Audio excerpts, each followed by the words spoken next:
No? Yes. Oh, yes. Okay.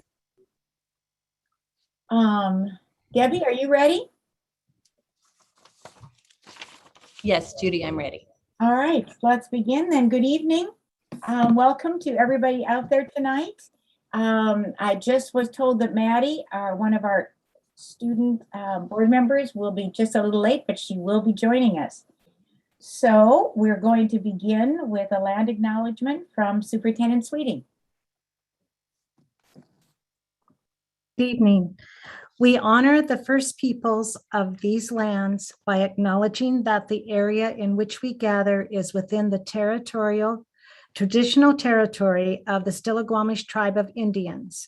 The Stillaguamish people have inhabited these lands and waters since time immemorial, and their ancestors have remained in this territory to this day. The Stillaguamish people have continued to practice the traditional ways of their ancestors of fishing, hunting, and gathering. The Stillaguamish tribe has had these lands and cultural traditions passed on to them by their ancestors who believe that everything has a spirit and that they are caretakers of these lands and water. Thank you, Dr. Sweeting. Please join me in the flag salute. I pledge allegiance to the flag of the United States of America and to the republic for which it stands, one nation, under God, indivisible, with liberty and justice for all. And we'll move right on to our roll call. Hosting us tonight is Debbie Montgomery. And would you please call to recognize the board members in attendance? Yes. Director Ray. Director Kelly. Here. President Fay. Here. Director Levesque. Director Levesque is here. Director Rawson. Here. Student Advisor Madeline Andrich. Student Advisor Kyle Schroeder. Here. Superintendent Sweeting. Here. All right, we're almost all here. We're getting there. All right, and we'll have more joining us. Are there any amendments to the agenda? Yes, item 7E, purchase of the annotage table has been removed from the agenda to be presented to the board at a later date. The agenda is presented to the board for approval as amended. Thank you. Then may we have a motion to approve the agenda as amended? I make a motion, we approve the agenda as amended. Thank you. Second? I'll second. Second that. Thank you. It's been motioned and seconded to approve the agenda as amended. And Madam Secretary? Yes, Director Ray. Director Ray's here. Just joined. Sorry, I'm a little late.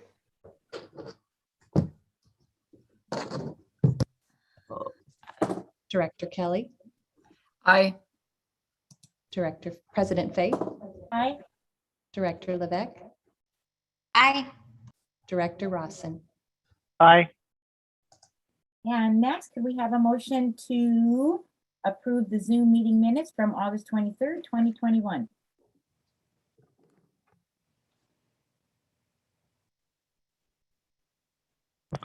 I motion that we approve the regular Zoom minutes from August 23rd, 2021. I second. Thank you. It's been, motion has been made and seconded to approve the Zoom meeting minutes from August 23rd, 2021. And Madam Secretary.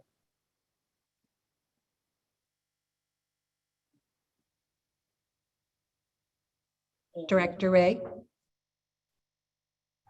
Director Ray, aye. Director Kelly. Aye. President Fay. Aye. Director Levesque. Aye. Director Rawson. Aye. All right, that is done and over with. Let's begin with the exciting part of tonight's evening, and we're going to turn the meeting over to our Executive Director of Human Resources, Mr. Eric Dion, and we get to find out our new staff members and be introduced to them. Yes, good evening, everybody. My pleasure to introduce our new staff tonight. We're going to be I'm going to be sharing my screen here and taking you through. Hopefully you can see the presentation. Is that up and running for everybody? Awesome. So we've had a lot of new staff hired this year, both certificated, classified, and even some administration as well. So instead of trying to bring them all and have them pop up on the video, we thought we'd just do a slideshow for you tonight. So we're going to get right to that.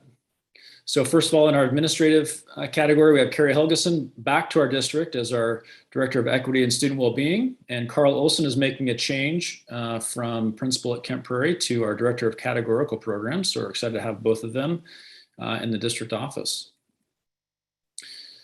Also, Colleen Van Bell is taking over Kent Prairie. Robert Stoddard joins her there. Jamie Miller is taking over at Presidents, and Lisa Foslin's joining her at Presidents.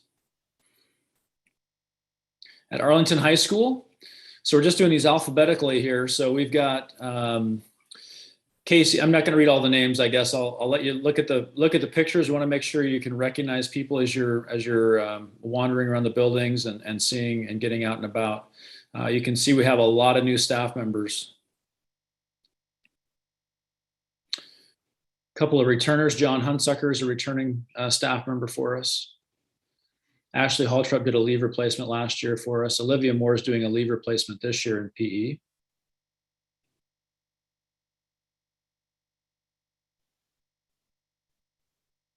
More of our new high school. So this is still Arlington High School. They have to get a lot of new staff at Arlington High School this year. A lot of paraeducators and special education teachers there. Happy to have all of those. So we'll move on to Still-Squamish Valley Learning Center. We have a secretary paraeducator, Ashley Vanderpool, and Kimberly Younger joining us there for our AOP teacher. At Weston, a new paraed and also Open Doors special education teacher, Elena Radford.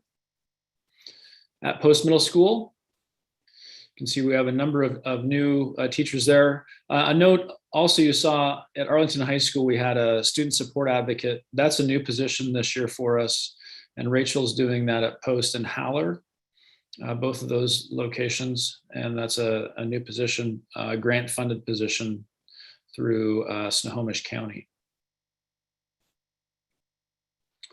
And second page at Post, they have a new counselor there, Josh Thayer. I'll recognize him. That's obviously a very important position. Paraeducators as well, lots of new paraeducators at Post this year.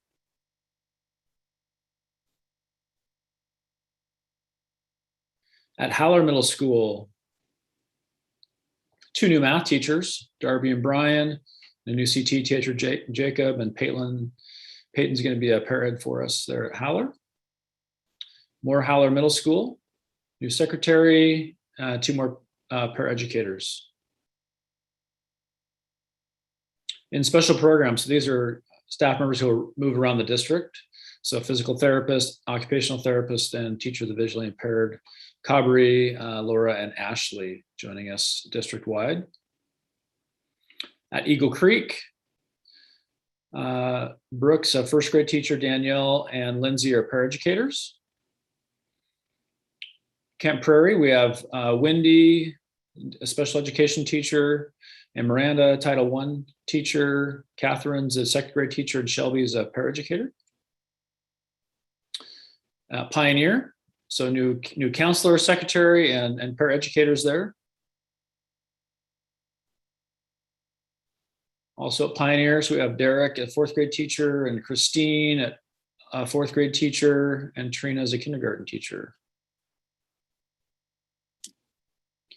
At Presidents, so paraeducators, first grade teacher, Alyssa's returning to us. She's done a lot of different things for us the last couple of years, student teaching and then filling in a number of spots last year. Madeline Kavanaugh, paraeducator. Also at Presidents, a lot of paraeducators you can see at Presidents, Jessica, Kelly, and Diane, and then Abby is a kindergarten teacher. Abby will be teaching alongside her mother actually this year in kindergarten. Also Presidents, more paraeducators. For them here, David, Hannah, Risa, and James. And Emily, also a paraeducator, Amanda Swan, second grade teacher, and Isabel Torrey will be our music teacher this year in a leave replacement position. Support services, we have Ashley and Vivian will be custodians, and Daryl is a custodian at Post. In child nutrition, a lot of new faces there as well. Chris, Jessica, Stacy, and Emmy. Candace, Kristen, Heather, and Vanessa. And Megan is I believe that's the end of it. So I will stop sharing my screen, but wanted to make sure we had a warm Arlington welcome to all of our new staff members. As you can see, it's a large group this year. So we're excited to have them on board. They all went through an orientation with us here over the last couple of weeks. And it's a really great group. I will say it's for a rookie class here at Arlington, we stole the best from a lot of different districts and then brought in some great rookies as well. So just like a good NFL team, you take the veterans you want from free agency, and then you get those great draft picks. And I think we did that this year. So hopefully we're off to a great start.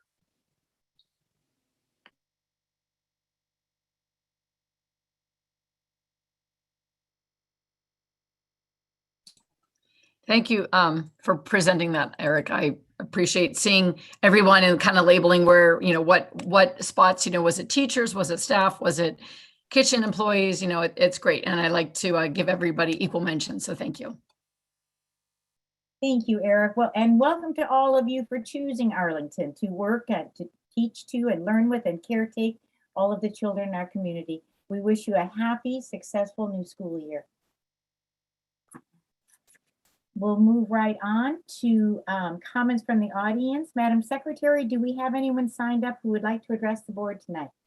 Yes, we do. We have 3 people that have signed up. All right, then I'm going to go ahead and read the script for audience comments. The board recognizes the value of public comment on educational issues and the importance of involving members of the public at our meetings, and has therefore set aside a time at regular meetings to hear audience comments. You may speak about an agenda item or a non-agenda topic. This is the only time during the meeting where public comment will be taken. Please listen carefully to these instructions. If you wish to speak to the board during this comment time, please click the raise hand button on the bottom bar in the Zoom window now and leave it raised until called. If you are joined by telephone, press *9 to raise your hand. We will first call on those who pre-registered to speak. After that, we will call on any other raised hands. Each speaker will be given 1 opportunity to speak. When your name is called, you'll be temporarily unmuted by the clerk.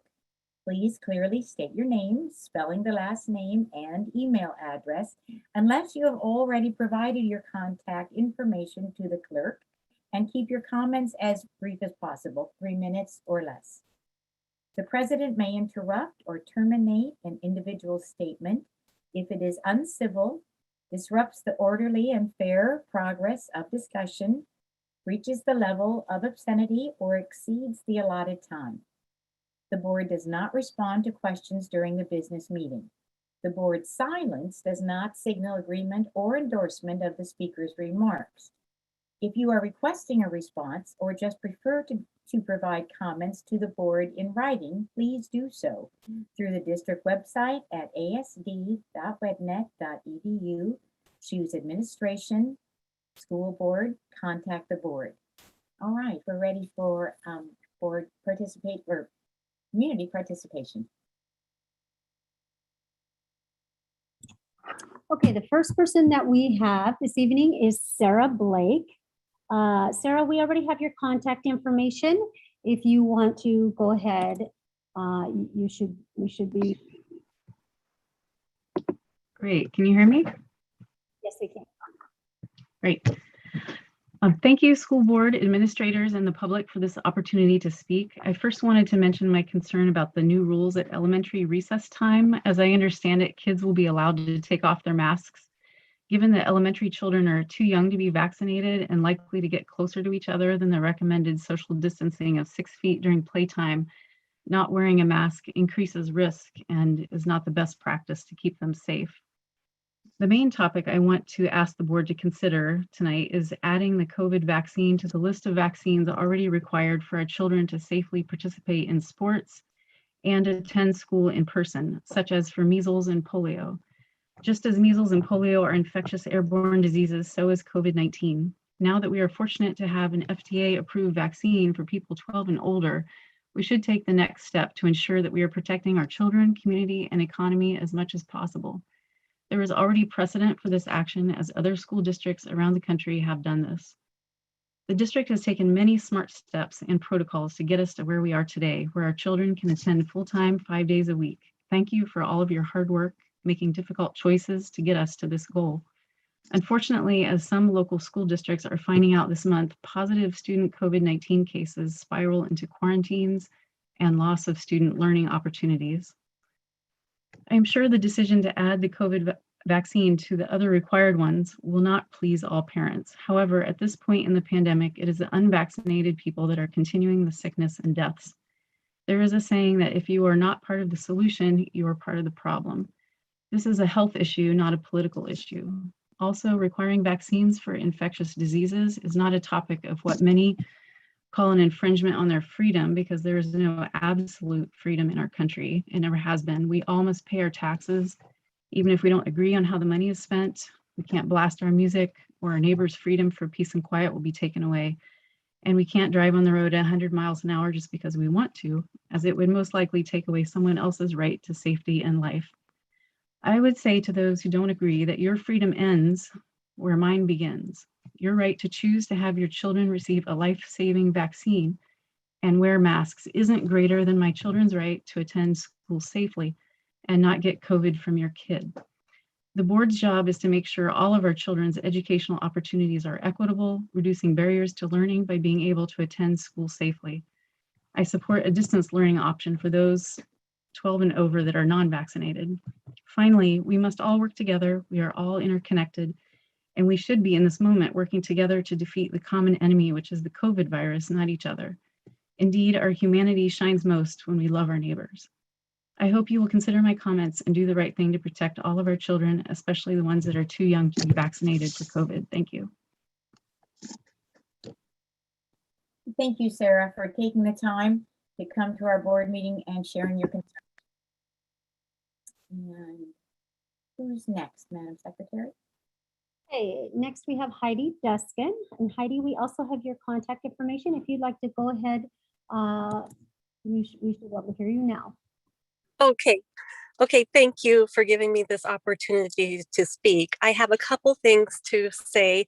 First off, I would love to be able to return to volunteering. I know that there will probably be some requirements in place for volunteers, but I think it enriches both the student's life and of course the volunteer's life. And many of us parents don't have a lot of years left to volunteer. Some of us will be returning to work. Some of our kids are getting too old to want us in the school. So it would be great if we could come back. Now, my main concern is with middle school. I have two middle schoolers, and one of them came home the first day of school and said, "Mom, they're only giving us chairs to eat in. We don't even have a table to put our lunch on." She said the chairs are all 3 feet apart. We have to balance it on our laps or set our food on the floor. And she said, they don't respect us. She said they wouldn't treat adults this way. They don't respect us or care about us, Mom. And my heart just kind of broke because I thought that's the message you're getting on your first day of school. And so I feel like this is well-intentioned, and it may have sounded like a good idea at the time, but just placing students in chair for their one real rest period of the day where they're supposed to get their lunch and rest is just, I think, not planned through enough. I know that the school district received $5.8 million in elementary and secondary school emergency relief funds from COVID.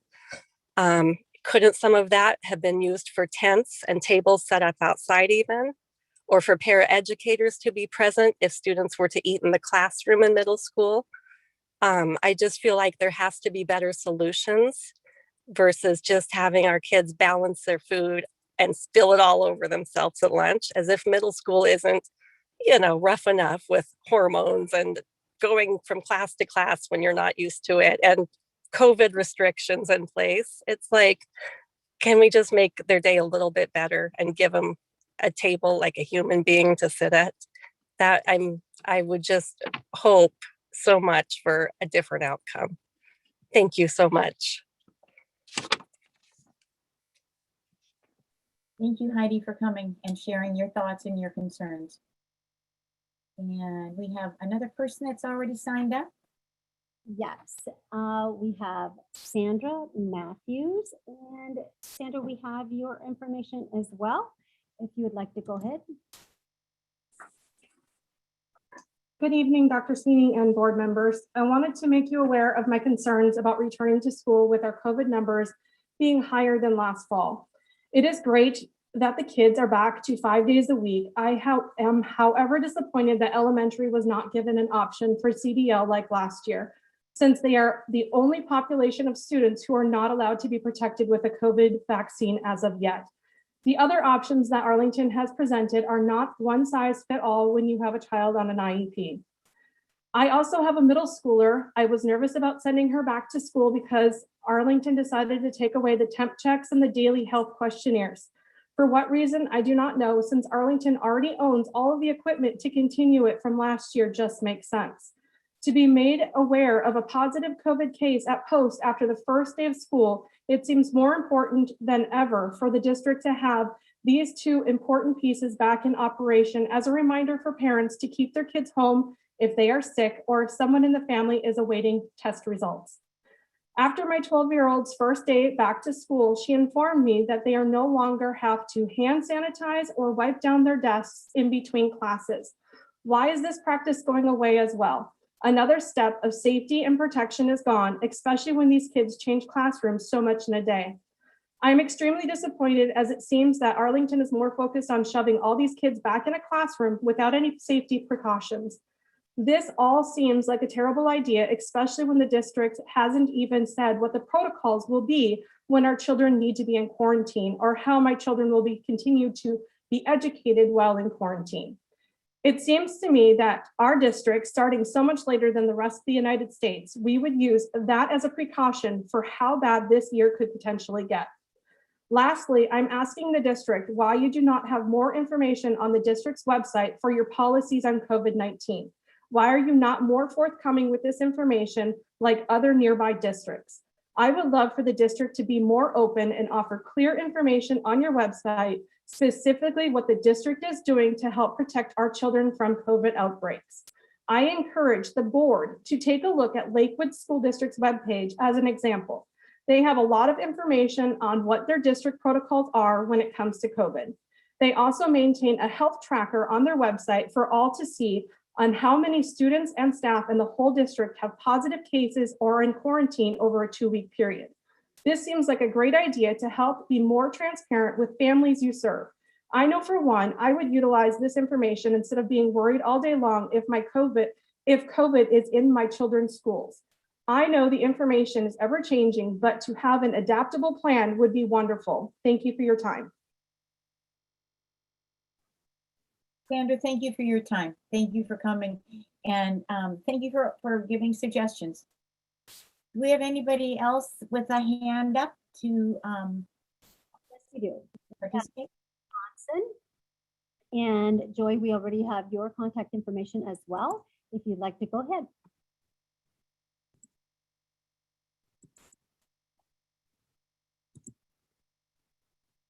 Joy, can you hear us? Oh, sorry, I didn't intend to raise my hand. Sorry. Okay, no problem. Thank you. All right, is that everybody then? We have Joe Angulo, and Joe, we have your contact information as well, if you'd like to go ahead. Thank you. Hi, my name is Joe Angulo. Thank you for your time again. I would first like to applaud the school board for not relenting to pressure from parents demanding that we let kids go back to school without masks. I believe that there is yet more that the board should be doing to protect the students and staff at all of our schools, though. I did the tour of Post Middle School with my son and was very disappointed. Every seat intended for students had at least one other seat within 3 feet.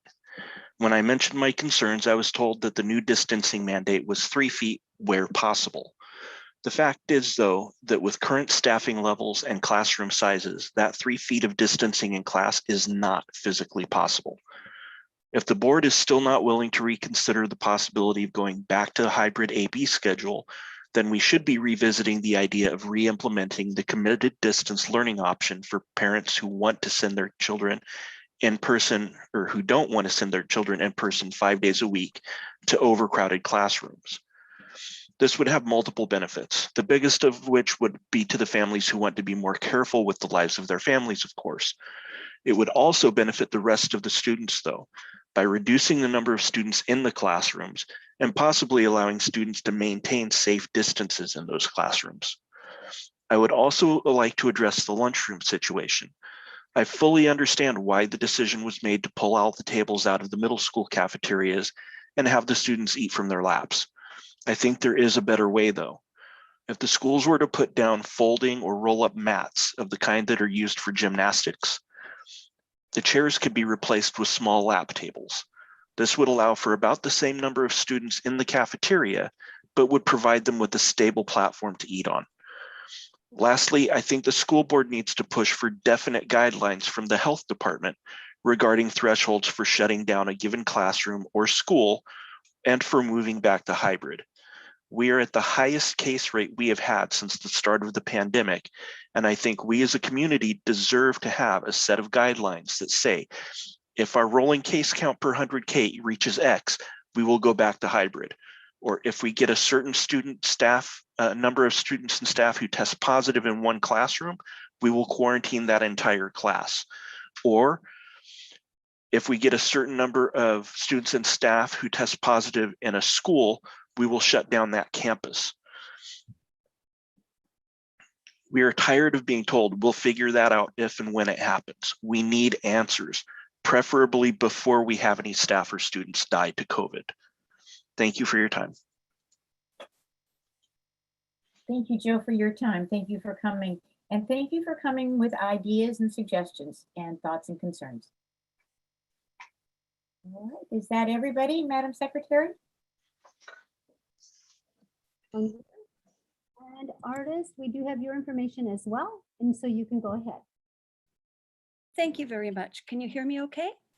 Yes, you can. Thank you so much. First of all, I'd like to say I'm a music teacher at Eagle Creek Elementary, for those of you that don't know me. And we had such a phenomenal start to school today that it was a real ray of sunshine seeing my students in person after about a year and a half. Just a total joy. And I would like to thank you all for your part in getting us through these difficult decisions and difficult times. Thank you so much. I don't have a beautiful letter written, unfortunately, but I did want to say that I too have concerns that the numbers are higher than they've ever been. Delta is a much more contagious variant. Teachers who were immunized or got the vaccine in February are now 6 months out, is right when the immunity is waning.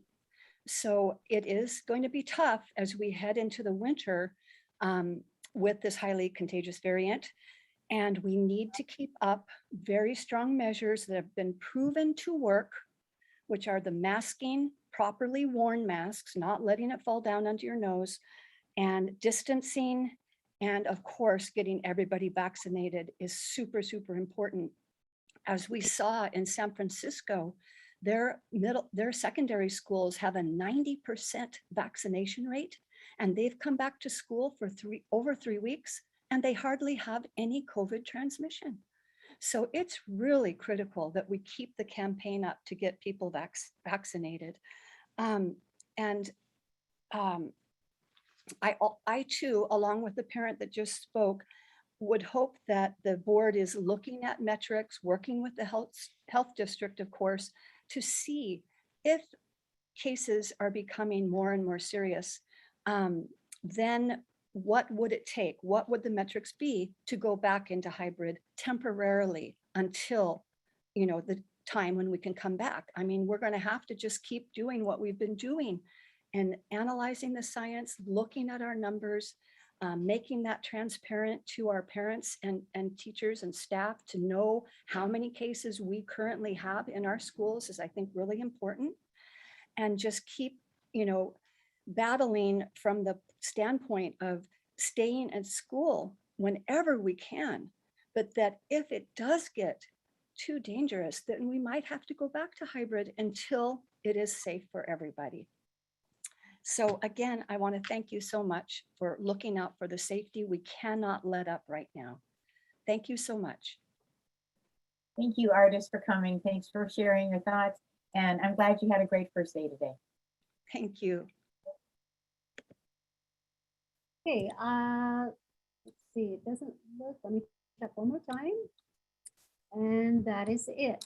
All right, thank you so much. We're going to move on then to the consent agenda.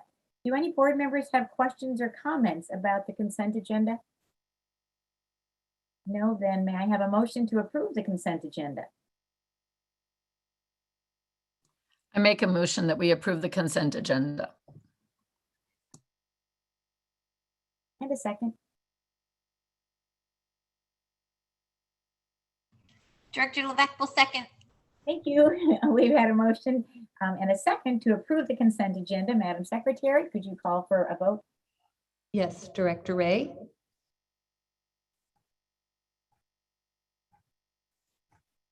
Director Ray. Director Kelly. Aye. President Fay. Aye. Director Levesque. Aye. Director Rawson. Aye. All right, we'll move right on to new business. And our first agenda item is academic and student well-being efforts and opening schools update. And Dr. Sweeting, could you talk to us about that? Good evening. I'm just putting up the PowerPoint. I hope that you can see it. Okay, very good. So tonight for the academic and student well-being plan and an update on the opening of schools, I'll be joined by Krista Kramer, our district nurse, and Brian Lewis, executive director of operations. So first, it's a welcome back to school. Just last week on campus for in-person, we had secondary, and then today was first day of elementary. Elementary, the last 3 days last week, we're having parent conferences, parent and student conferences, and I've heard great things about that. So here's just a few pictures. This is from Arlington High School. I happened to be up there for the first day and just students coming in and excited. Yes, traffic has been a pressure point and crazy, but we're working on that. It's the good news is school's open and we have that challenge to solve, and we will continue to work on traffic. This is at Weston. Happened to be there when all the students were in the common area and they were hearing about just processes and protocols and what to do, what not to do, and just having a good time together. And so that was a good start there. At Howler, I wanted you to see this picture of this, looks like an awning outside. That is really, Rachel Harrington had a grant approved, and that is an outdoor classroom. And I wanted to capture it when the kids were out there, but it just didn't work out timing wise, but that is an outdoor classroom. There's what you can't see is there's a container off to the side that contains the instructional materials for that classroom. And so awesome at Howler. And then at Post, students are, sitting as best they can to be, apart, and they have their masks on. And I will say at Howler, the first day I was walking with one of the classes that was taking a mask break. So the teachers would take their classroom for a walk around the building for a mask break. And it was just interesting that the teacher took off her mask during the outside walk and only one other student, and the rest of the students left their masks on. It was, for that moment, they didn't need that break, but certainly they are offered those times, and their times are put into the day for those mask breaks. This is at I was at Camp Prairie this morning. I plan to go to the other elementary schools tomorrow, but I was there helping all morning, and it was just exciting, to see the students and just helping them get to their classroom. And so this is Juan. So you can see Juan has the cleaning and all of the things to keep that place working. In fact, when I was there this morning, he got an announcement over his radio, quick, we need some more sanitizer in classroom. And I don't even know what classroom it was, but somebody had mentioned that we don't do sanitizers. We do have all the sanitizer stands outside the classrooms, and inside the classroom, there's that don't have sinks to wash, but no, we're still, that is important to us to keep the hands sanitizer and cleaning the desks. So that's one. And then there's students here. I found that at Camp Prairie, there is a large number of students whose parents work there. So there's these are some of the teacher kids that were going off to their classrooms in the morning. It's very nice. And this is the last picture I have. This is at Camp Prairie, and this is getting ready for the PE time. So just a great start. So it's good to have students back in school, for sure. So moving on to some of the metrics and situation that's going on regionally, but what's also going on in our own district. And this is where Carissa and Brian will help here with some of our information. First, I wanted to share that we have weekly meetings with Dr. Spitters, the Snohomish Health Officer, and his team. And the meeting that we had last Tuesday, we'll have one tomorrow. He was sharing that the hospitals are at 100% capacity, which is the cases. This is alarming. We don't want to get to a situation where we're at a crisis mode.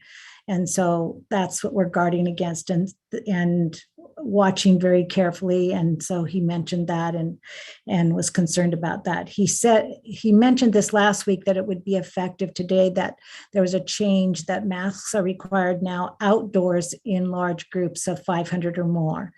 So someone had mentioned about masks and outdoor at recess. It isn't according to the health department, and we're following their guidance very carefully. It's not required outdoors unless you are not able to keep the 6 feet of distancing or the distancing for long periods of time. And we're looking at that 15-minute time. And then he also said to watch the elected gatherings and forgo when you can. So that's Snohomish Health County. And so moving on, keeping our students and staff healthy and safe when they're on our campus it's very important to us. And we are monitoring and watching every day. It's almost a minute to minute, and responding almost minute to minute. And I just, the staff across the district has been so great in trying to making sure that these protocols are in place. But I also want to give a shout out for Carissa Kramer, because even over the weekend, she's had to tend to, and other nurses in our district have had to tend to some activity. And what this means by, they get a call that somebody's potentially positive, and then there has to be contact tracing. They work with the health department. So Carissa is just, I appreciate you so much. So she's going to share some information and try to answer some of the questions that we've been receiving. So first, I'm going to invite Carissa to start and share some metrics. Yes, good evening, directors. You've probably seen these numbers. I see good and bad in this graph specifically. Our numbers are high, as was talked about before, for 469. However, as you see, there's a little bit of a bend there. So any bend I get excited about. It's not going straight up, it's bending over. So that's the good information in that. The high numbers are not the greatest, but hopefully we'll see that bend and decrease down the other side. Next slide, please, Dr. Sweeting. I want to give a shout out to Brian Long, the guru of all forms and documents. He has helped me tremendously. Over the summer, I met with him to be able to do a much more accurate count of what we're looking at in our buildings, and it's immediate access. And I'm thanking him every day and the time it's saving me. So totals for this year, you can see here on the left-hand side are what we're looking at already for this year. So our building nurses, we've dealt with 55 positive cases to date since we started tracking this about 2 weeks before school started, or maybe August 1st is about when I started this school year after summer school was over, and now I'm considering this our next school year, so the 2022 school year. On the right-hand side, you'll see what we're looking at the moment right now. So we have 46 cases, positive cases throughout our district that our district nurses are tracking. This is both staff and students on the same, and 35 close contacts. So different levels of quarantine there happening. And who gets information, who gets that information out. We are very particular on this private health information that goes out. The nurses have the capability per their building to see the numbers. Dr. Sweeting has the overall, she can look at any time at what our numbers are looking at. And then we can look at per building, so we can look how numbers are going per building as well. Next slide, please, Dr. Sweeting. How we report positive cases on campus. So that's very similar. The idea is similar. We report new positives that we test on campus. So we have the capability through BINACS testing to test students on campus, staff and students. And if and when we test a person on campus and they are positive, it's reported immediately to the Department of Health through a new program we have. It's free to our district and we are using it. And it's called Simple Report. And it's actually a huge time saver and really, really cool way to be able to just report this immediately. We do not do it without the consent of the person that is getting tested. And if it is a student minor, without parent guardian consent, that's 100% must before this is done. But it is offered. And the idea is to make it easier on families getting an appointment, co-pays, transportation to get testing. It's not always easy. So this is a nice way for us to be able to offer this to families. The other really great part of this is as our nurse or a trained individual that reports this, it's a very easy system to use. And the minute you press positive or negative, it sends a message to their cell phone with the result right there. They have the result, we have the result. It's very handy that way. Krista, can I ask a quick question? Yeah, absolutely. So are you getting permission to get the test done or to reveal the result, to enter the results into a database? We are getting permission to test anyone. So if a student presents in our care room with a symptom, and by all of the guidelines, we have to either the student has to test or they have to stay out 10 days. Let's say they have a fever. We have to have permission right there. Then the parent or guardian goes in on their computer. We can send them a link. They go in and they are giving the permission for them to receive the result right there when they go in and do that. If a family member or a parent guardian doesn't have access to a computer, we can help them do that. We can. I've done it with a staff member that didn't have access maybe. I just put them on speakerphone in my office. I type in the information as we go. So if that's a barrier, we can help them with it. But to save our nurses a lot of time, it sure is really handy if they've gone in and done that already. Okay, great. Thank you. Yep. So our care rooms, there's not a big change in the care room process for last year. That is continuing. Last year at one point, one of the board members asked me if I knew how many students have gone through our care rooms. And at that moment, we didn't have really a way to track that other by pen and paper and do it that way. Last week, we added a new code in Skyward with the help of Sheila Shoemaker at the district office. So our nurses will use a new code that we can then view a report to see how many students go in through the building. So I could tell you that information. And then we also added, because our nurses are spending a tremendous amount of time fielding phone calls from families. Mondays are big days for us, and they're calling to say we've been a close contact, or they've tested positive over the weekend, or they've developed symptoms. Hours are spent doing that. So we have a new code too, so we can track how many phone calls they're triaging to just track COVID information. So we have 2 new codes. We'll be able to run those reports at some time. And then I kind of briefly touched upon the tracking and managing the sensitive confidential information. We're really particular on who gets that information specifically. Numbers, of course, I can share with you, and I'm more than happy to share. But when it comes down to specific names and things like that, we're very particular on who has access to that information in the buildings. Yeah, and we try, one of the, there's been some questions about, a data dashboard. And so we talked about the data dashboard last year, but there was concern about confidentiality. And especially last year when the numbers were lower. This year that the concept has come up again. I know other districts, not all, but some districts are doing that to be more transparent. But I guess, my question is, for what purpose? I mean, how would that help? But we would want to be very careful not to release any information anywhere that would be easily, like, you could point to, oh, well, there's one person positive at this building, and then there's one person absent, so they must be positive.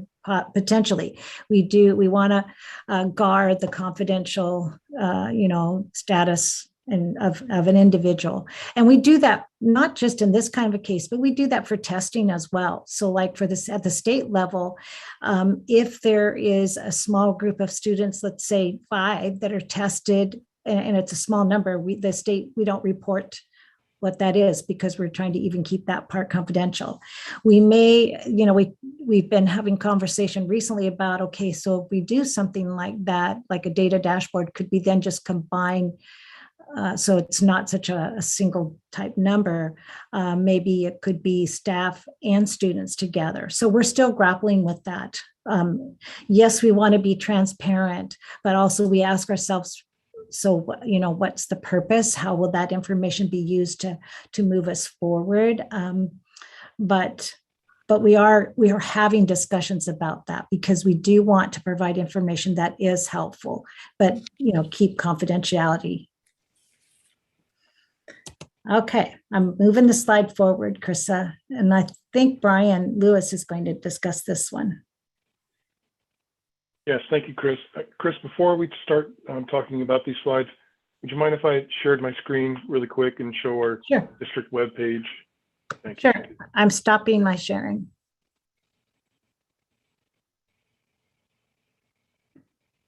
So I'm going to, good evening, directors. I'm going to show you our district webpage, and I wanted to point out to you that on the front of our webpage is our district protocols in response to COVID-19.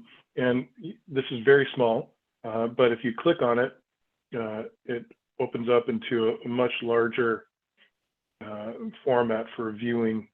One thing that I want to point out to you is that we've added, sorry, my connection is really slow here.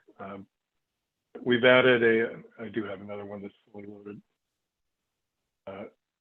Already open. We've added a date up here so that folks can see what the effective date of the protocols that we have in place are. And you can see this one's got an effective date of September 7th. And it's already outdated.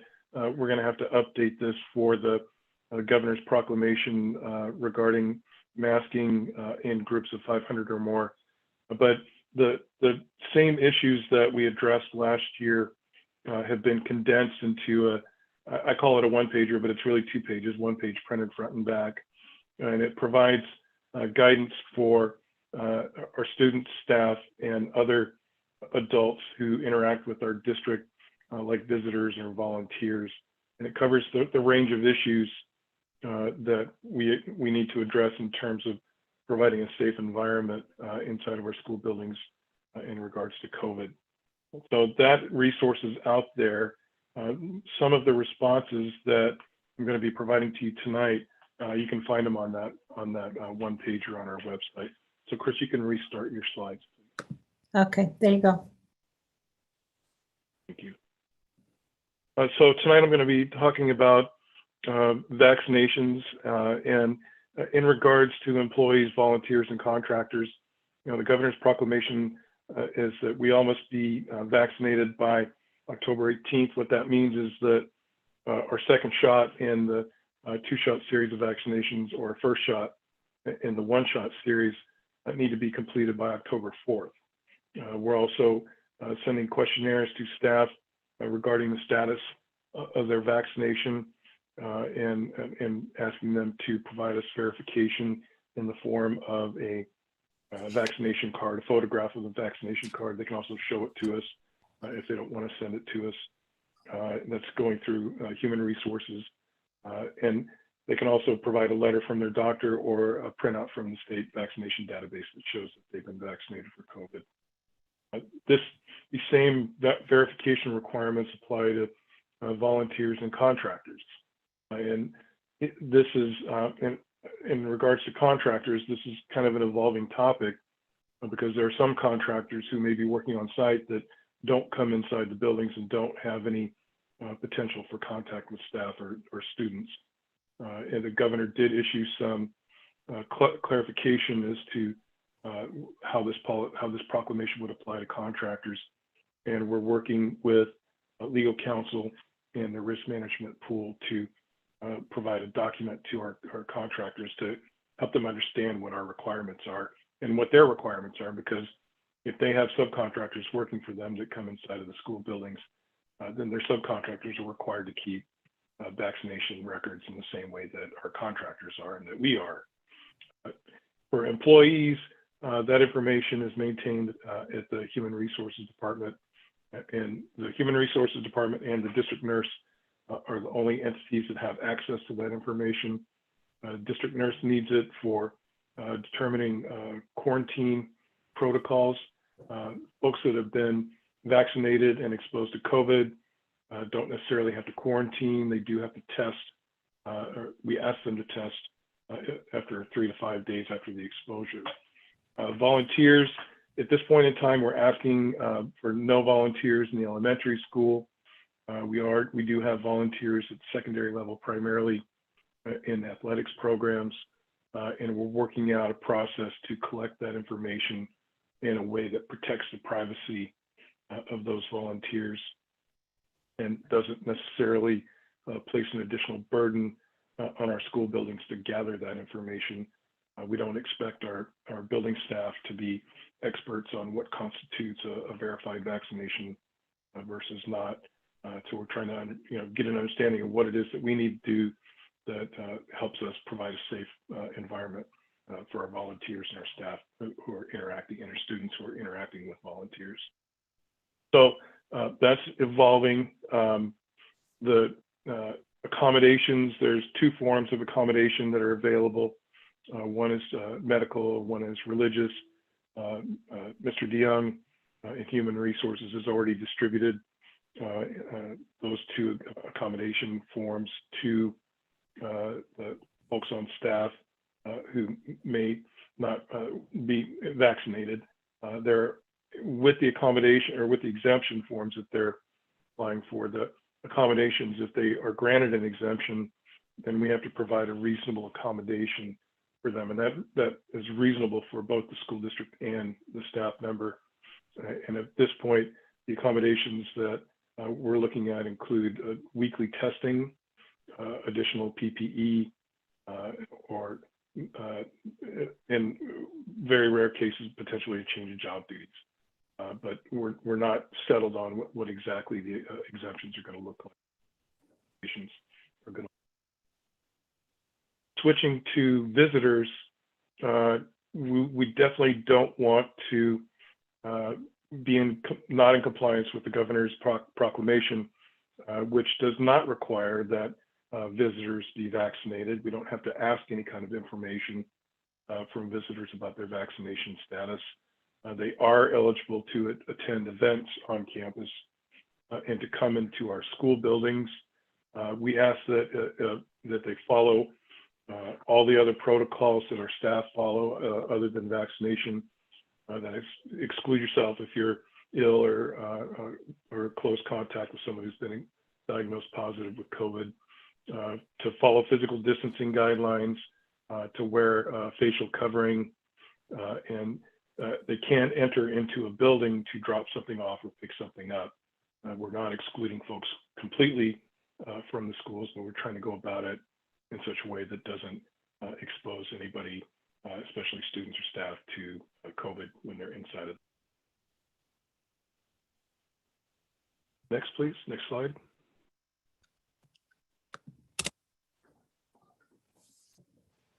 So lunch, definitely a new set of issues to deal with at lunch when we've got, when we're not in a hybrid situation. We've got all of our students at the school buildings. Elementaries are a little bit easier for us to deal with. Their class sizes are smaller. The students can fit primarily if their class is less than 20 students or fewer, they can fit in a classroom and maintain that 6 feet of distance. The recommendation from the Department of Health, the Washington State Department of Health, is to maximize the distance. There's no real metric stated other than maximizing the distance as much as possible. We're going with 6 feet when we can. That's our best practice, our stated best practice. We can achieve that in the elementary. If a class is more than 20 students, then part of that class is asked to eat in the lunchroom, and there's rotations of who's eating in the lunchroom so that it's equitable and that everybody gets an opportunity to eat in either one of the two spaces. In our middle schools, we are using chairs in lieu of tables. That's so that we can get the maximum amount of distance between students.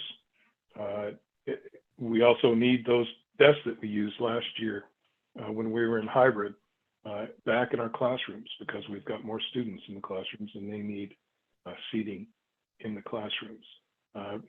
Discussing with the principals regarding the sanitation conditions or the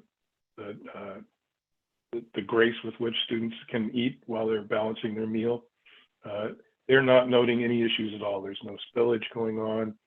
There's no issues in terms of food coming into contact with unsanitary surfaces. There is pretty strong compliance amongst the students in terms of them sitting in chairs and being able to have their meal. The high school, between Weston High School, there is sufficient space to accommodate all the students inside. We do have outside seating at Weston High School, and that is well utilized by the students. When the weather turns, they will definitely have enough space inside to eat and maintain sufficient distance. Arlington High School, there is a different situation occurring there where there are more kids than we expected, and we are acquiring tents to increase the outdoor seating for students during lunchtime. We do have some due diligence requirements that we have to meet in regards to the federal funds that we use to buy these tents. The tents, we just got the last quote necessary. We have to obtain at least 3 quotes to meet the federal requirements. We got that 3rd quote today, and I'll be placing an order tomorrow morning for the tents. We have the tables and chairs to place inside of the tents. The tents will have sidewalls. The sidewalls will have windows to let light in, and we'll place these at Arlington High School. I've been working with the other buildings to gauge their need or want for tents or outside seating.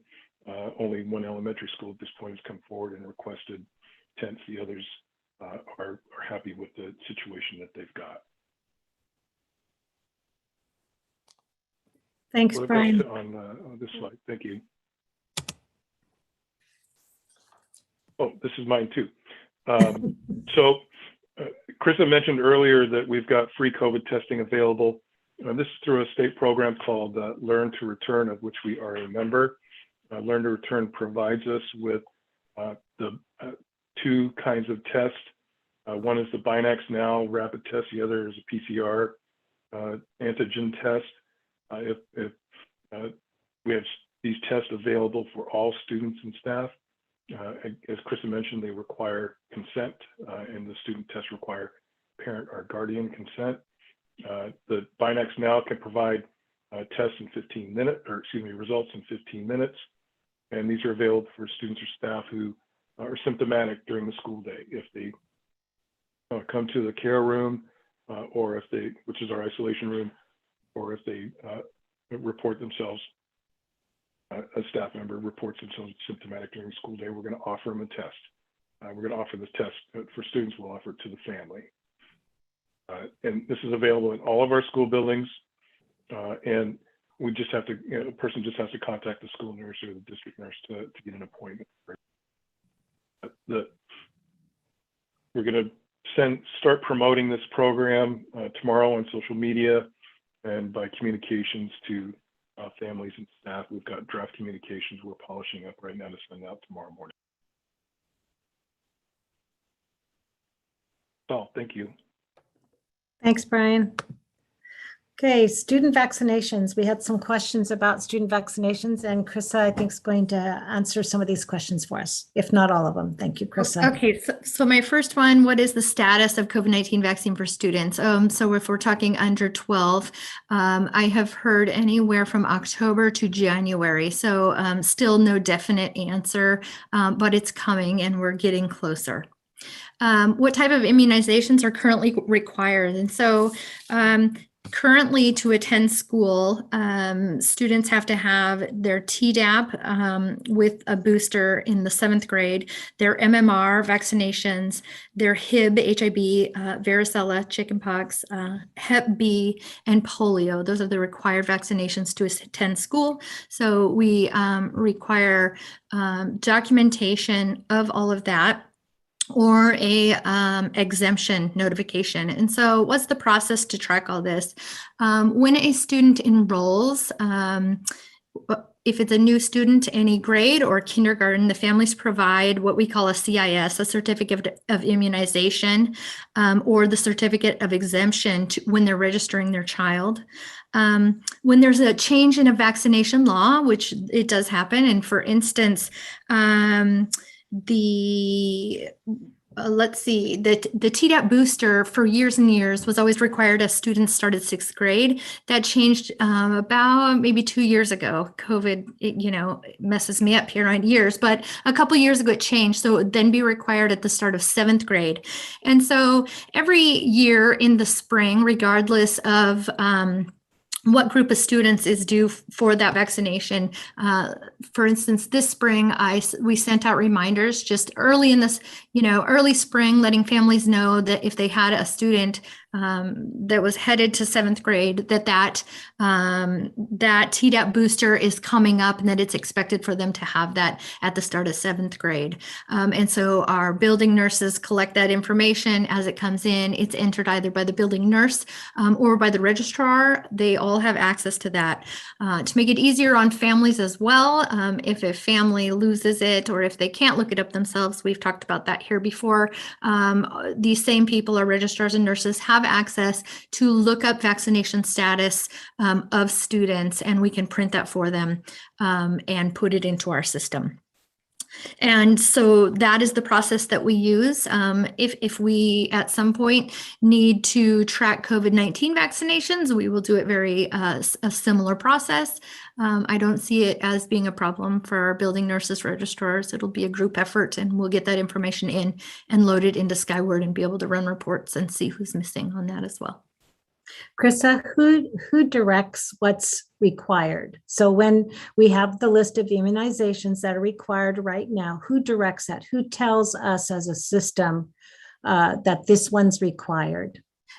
We get our directions from the health department, and Snohomish County Health Department has a woman named Catherine Graff, who is our immediate go-to in the school setting, and any new information or questions I have, she is our go-to, and I honestly talk to her, especially at the start of the school, again, on a weekly basis of, how can we do this? How can I make this easier on the family? What can I offer? That sort of thing. Thank you. Yes, thank you. So with all this, I want to remind us that we're a learning organization and that we're about increasing the learning of each student. And we want to be kind in this process. It's been really, challenging to maneuver the COVID pandemic requirements and considerations and the impacts that have been on all individuals. So we want to be kind, we want to stay calm, and we want to stay safe, and that we are committed to that. And we listen carefully, and when we listen, we try to say, well, what does that look like in our system? And so I do appreciate when people do send their concerns. We don't ignore them. We may not be able to change things just as requested, but we certainly do read the feedback that's provided us, and we do care about that. So next is any more discussion or any more questions from the board? And I'm going to stop sharing, so don't need to look at that slide. Dr. Sweeting, this is Director Levesque, and I just want to say thank you for that very in-depth and detailed report on how things are going and what we expect and how it works and the whole process. I had a couple of follow-up questions, and these are probably ones that Krista can answer or maybe can't answer. I don't know. But how many students so far since August 1st have we tested using the Binax now? And then how many have we tested that came back positive? Can you report any of that? I could look. I am sorry how many that we have actually tested. We did, like a soft opening of this. So we haven't advertised it, but we've kind of practiced with it. I know that we have had 3 that have tested positive students since we've started this. And I think at that point, when I looked at the numbers, that was last Friday. Now we've gone a whole nother day and we're only on day 4, I think we had tested, if we're talking students, 6 or 7, and we had 3 positive. So at that moment, we were 50 or a little bit over percent there. Now, the very soft opening, we haven't gone full force in this program yet, but we're getting ready to. And so I'll be able to pull those numbers and let you know how many students and staff. I know for a fact I've tested, I think, 6 staff members so far with it as well. Also finding positives in that group the same. So And then do we do a PCR test to follow up after that? So at this moment, we don't have access to the PCR test. This new program and this simple reporting is so new. I've heard this was weeks ago, and I'm sure there's more, like locally 216 districts are grabbing onto this program and using the system. And we are one of them. But the support that comes with it is also all brand new. And as that all rolls out, you can tell everybody's very brand new in that. And so they keep telling me I will hear more about the PCR testing and things like that. But we're not there yet. And so, and just, to this group, we are our hands full right now in the health world, just testing with the Binax at the moment. We are very busy in our health rooms, and care rooms are hopping right now with, students and all that. So it's coming, hopefully. I think we lost Mary. Oh, there she's back. Any other questions from the board? Thanks for answering, Krista. Yep. No, but I just want to say a quick thank you to Dr. Sweeting and Brian and Krista for keeping us constantly up to date and knowledgeable. I really appreciate your reports every board meeting. Thank you. Welcome. There are no other questions. Then we're going to move on to agenda item under new business item B, summer school 2021 overview. And we're going to turn that over to our executive director, of Teaching and Learning, Carrie Henderson-Burke. Thank you, President Fay. Good evening, board. I'm excited to have 3 people along with me who are going to do the sharing tonight. Brenda Booth, principal at Pioneer, oversaw our Math on the Bus and Books on the Bus program, so she's going to share information about that. Carl Olson, new categorical programs director, oversaw literacy camp, and Marilee Herman oversaw the middle school transitions program and the high school summer school program. So I'm going to share my screen here, and we'll get our slides up and running and get started.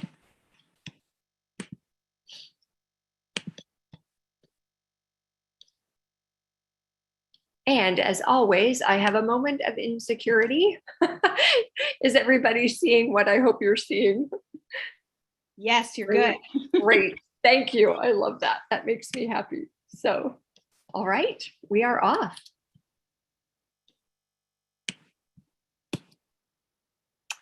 Brenda, why don't you start us off? All right. I'm going to start off talking a little bit about Books on the Bus and Math on the Bus. And these are not new programs. They've been running for a few years now. And super excited about these programs because it takes learning out into our community. Carrie, can you show, is there another slide there? There is, yes. I just have to get to it. Perfect. All right. So talking about the Books on the Bus to start out, we had staff members. The lead on it was Kim Deisher-Allen, and she is super passionate and excited about this program and does a wonderful job organizing it. She also had Danielle Baker and Kaylee Murray, who assisted her with on the bus this year. This bus ran on Wednesdays from June 30th to August 11th and went to sites at Presidents, Crown Ridge, Mobile Estates, Timbers, and Eagle Creek. In typical years before COVID, they saw about 150 kids. This year, there were 100 children over the course of the summer, and each week they saw about 50 students. Something that Kim shared that was very exciting is to always pull into a parking lot and have children waiting with their book bags in hand. Typical years, students are able to go on the bus. This year, they were able to engage by supplying them with book bags and playing games outside of the bus. With Math on the Bus, we have Heather Jones, who heads that, and she does a phenomenal job as well, her and her group of people, who included Tracy Bryson, Kristen Bass, and Amy Tuckwell. The Math on the Bus ran on Mondays, June 28th through August 9th, and made stops at Presidents, Crown Ridge, Mobile Estates, and Timbers. And students at Mobile Estates and Crown Ridge had the most consistent attendance this summer. With Math on the Bus, they play games with the students and they have math kits every week. So they'll have math kits that they send home and they'll have games. And again, outside the bus, they were socially distanced and they would play the game so that the students would know how to do that and often go home and teach their families how to play the games. They saw 30 to 40 families each week, plus 27 more students at Our Savior's Lutheran Church Daycare, where Kristen Bass dropped off math kits for the students there. An amazing addition to the Math on the Bus this year was having Amy Tuckwell, who is a middle school teacher. She was able to connect with students, her former students, who would bring younger siblings and also encourage them to play the math games and engage in math through the summer. So that was a really big bonus this summer. A great story that came out of the Math on the Bus was there was a Kent Prairie first grader who attended 5 out of the 6 weeks. He always wanted to sit down and go over the games with Heather so he could teach them to his dad. And then one week he brought his dad to meet her and the student proceeded to beat them both at a memory game. So it's really fun, again, to see the impact of taking learning out into our community in the summer and the families that consistently come. And we're always looking at, I'm impressed with how we adapted to COVID and still able to run these programs and look forward to continually doing this. Thank you.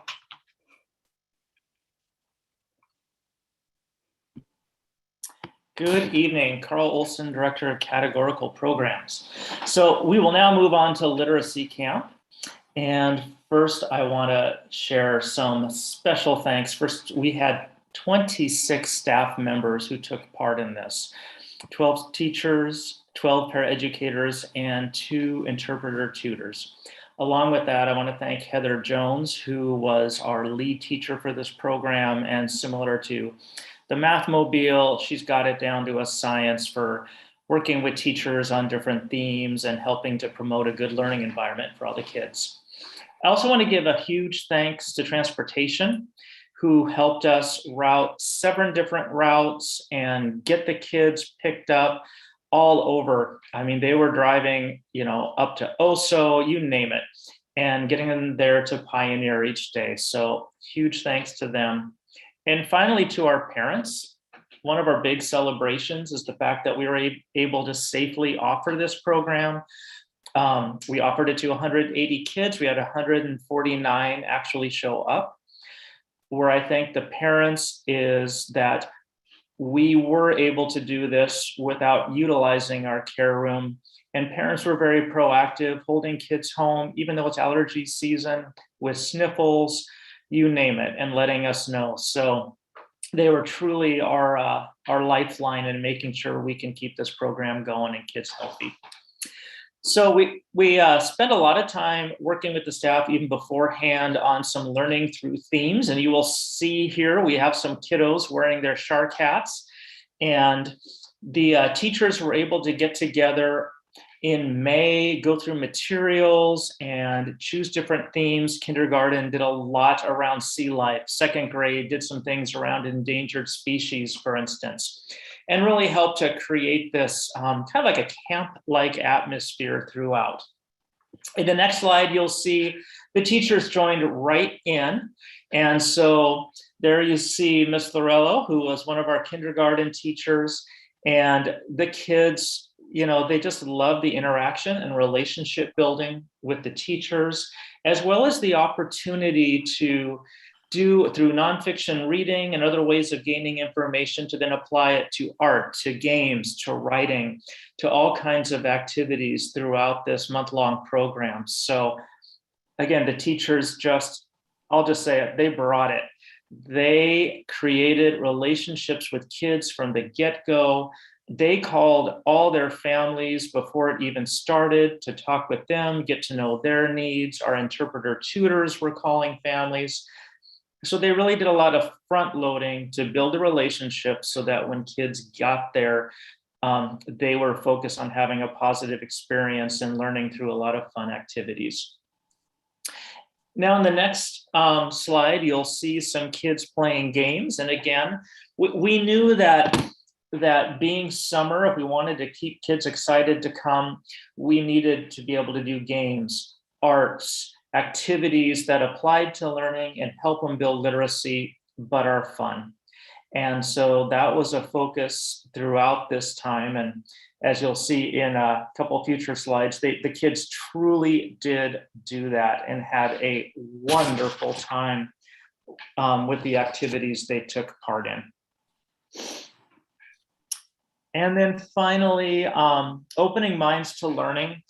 We talked a lot about the relationships in the beginning here as a focus, but this also resulted in some wonderful learning. And a good example is for a 1st grade student who came in really not willing to write, not willing to share. And by the end of this was writing 3 to 4 sentences, sharing it aloud with the class, and really taking part in a way that showed that they were comfortable, safe, which means they're able to learn.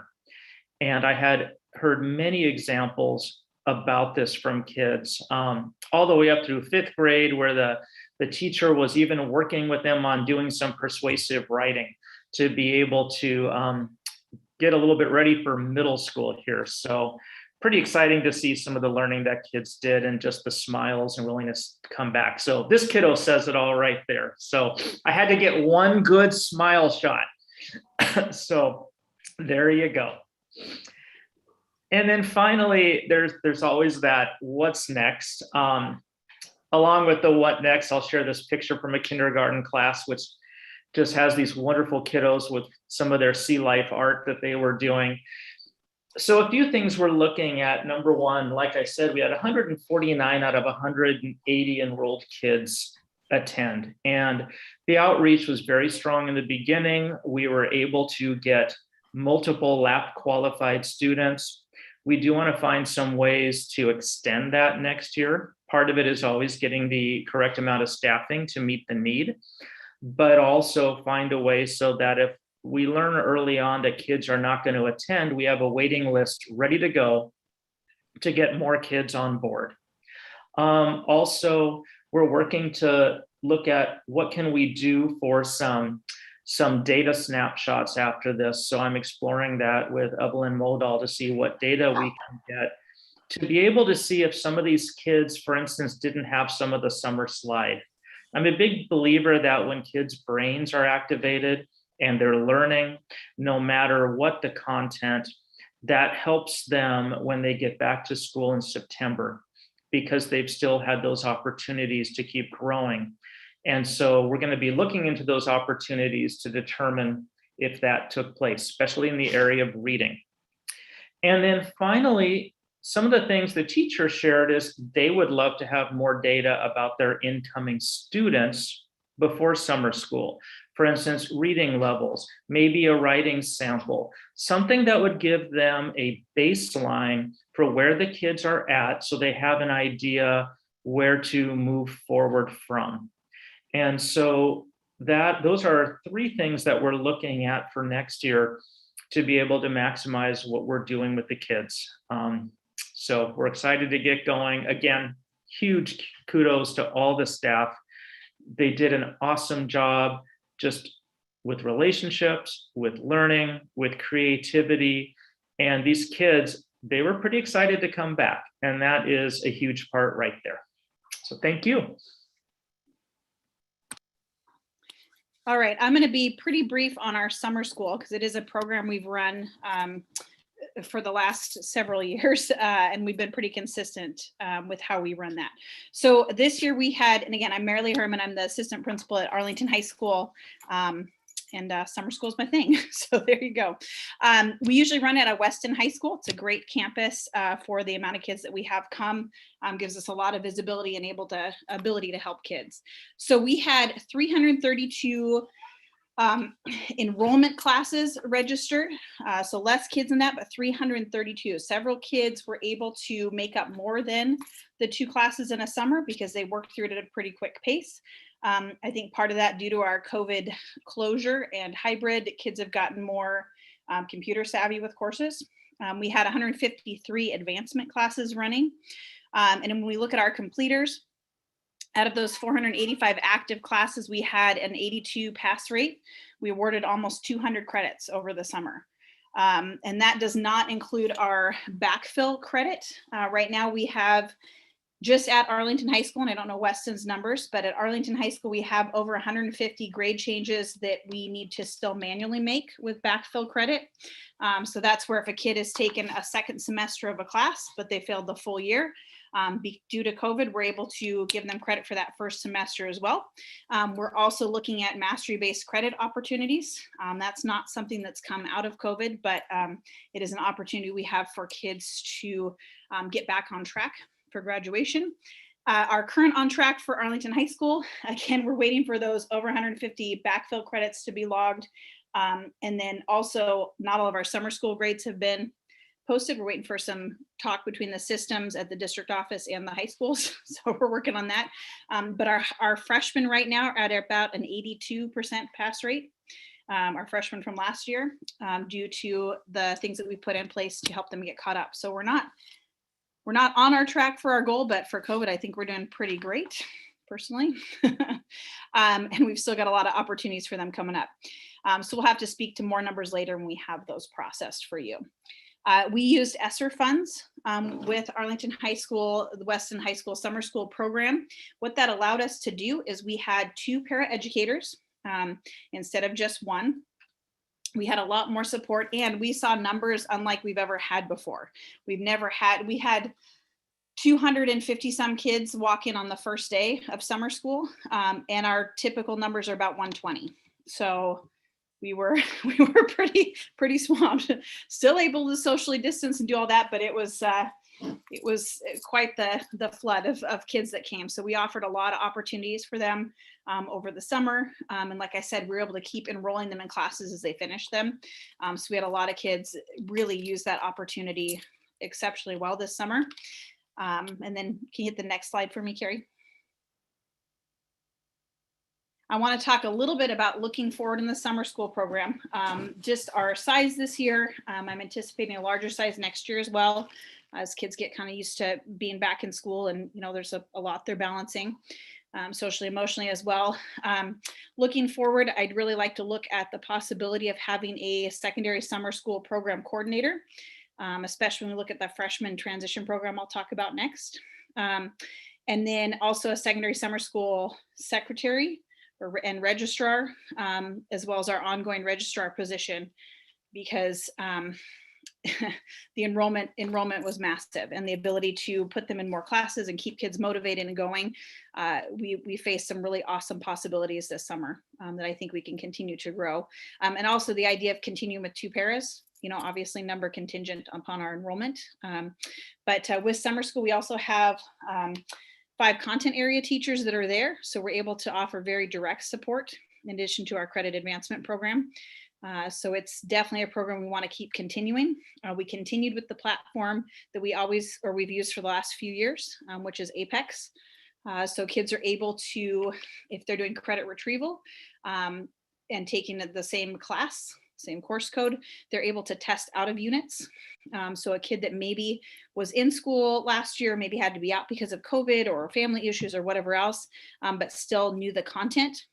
Those were kids that were able to work through those credit retrieval opportunities very quickly. So the next slide. And it's hard for me to talk a lot at one time because I have a baby due Monday. So I'm trying, everybody, running out of air. I do want to spend some more time talking about the 8th to 9th grade transition program. This is a program that our former equity director, Will Nelson, started, and then I kind of adopted. So this is my little adoptee. And it worked out really well for our first run, but man, do we have ideas for next year, I'll tell you. We're ready. Our focus was a project-based learning focus with the idea of taking, in particular, some of our freshmen who really needed to not experience that summer slide. I mean, that's everybody, but in particular, ones that maybe struggle with math and English, and do a little something extra in the summer to give them that boost, kind of like Carl talked about, so that they're ready for the fall. Our first target group that we looked at recruiting and sent family phone calls to and everything were kids that I typically put into what we call at Arlington High School our freshman academy program. So these are kids that are referred to us from the middle school that have good attendance. There's not a lot of behavior issues, but they just need some more time, or maybe they've gotten behind a year or 2 in math. So we have some very core classes and core teachers here at Arlington High School for them. So that was our first group that we reached out to, and then we reached out and opened it up to all of our incoming freshmen for next year. And my primary role at Arlington High School is as the freshman assistant principal. So obviously this is very near and dear to me. As far as staff and structure, I had 2 math teachers and 2 English teachers. So Tracy Austin, she's a post-middle school teacher. Kaylee Beidler, she was one of our English student teachers here at Arlington High School. Andrea O'Keefe is one of our Arlington High School math teachers, and then Emily Loneker is one of my long-term leave replacements in math here at Arlington High School. And so what they did is they divided the groups in half, or the group in half. We had about 32-ish attend. We lost a couple because of non-attending, but they went on vacation or something. But so a math and English teacher would partner together to teach in the class. Our PBL was focused around the food truck that we're raising money for at Arlington High School. And we've had a lot of community support with that as well. And so the kids jumped into creating a real project that we can run and are hoping to run here with our ASB program at Arlington High School to continue to raise money for that food truck. This food truck would have refrigeration capabilities and be able to go out to some of our communities that don't have a lot of access to the food bank. Kids that participated were given a 0.5 study lab credit. It was a 3-week program, only 2 days a week. I'd like to see more, but we'll get there. And the kids that attended consistently and did the project received a 0.5 credit. So a lot of it was about attendance. Our funding source for this was also the ESSER funds that we used. Then Carrie, if you'll go to the next thing. So when kids started out, we introed the Arlington High School fundraiser. The first thing that they did as a whole group, we used the Haller Middle School campus. So we used the commons there so we could socially distance. But they developed questions and interviewed our food bank person, Carla. Found out a lot about our food truck. I found a lot more about our food truck too. But they interviewed and kind of found out the needs and decided to come up with a plan using their math and English skills to fundraise for the truck. So with math, they were really looking at using their linear function skills. All the research was student-led. They looked at determining costs, and then they also blogged for the reading and writing portion of the project. So we work on their ELA skills as well. Whew, okay, air. So just a couple of examples. I threw a bunch of pictures on here. All of this is student generated. So they would go between the commons as a whole group and then split into smaller groups. Each group ended up coming up with kind of their own focus points and pitches. And then they all came to consensus at the end as a big group. So there's some of our brainstorming posters. They ended up coming up with a plan to do a walkathon. And pretty impressive, the stuff that they thought about and covered, including, you know, if we're giving water bottles and how we socially distance when we do that, do people need to have masks? I mean, like they covered the gamut. It was pretty impressive. And a lot of kids excited enough that they went home and continued to blog about it. Even when we weren't together, the week we had off in the middle, they were still doing it. So, and designing some water bottle designs and things like that for a walkathon structure. So as we got into kind of I just pulled one of our lessons, but as they got into the portions of the fundraising project, again, they were in two different groups and then came together to bring their vision together. Day 5 was really all about putting the project and all of its pieces together. After they'd done their research, they'd done their math, they worked a lot with linear functions. A lot of them were going, oh my gosh, too much math for the summer, but hey, it's good for them. Go ahead and hit the next slide. So this is one example. So they started out with equations and they would go through and start to build a good formula for, you know, cost versus output and all of those different things in our program.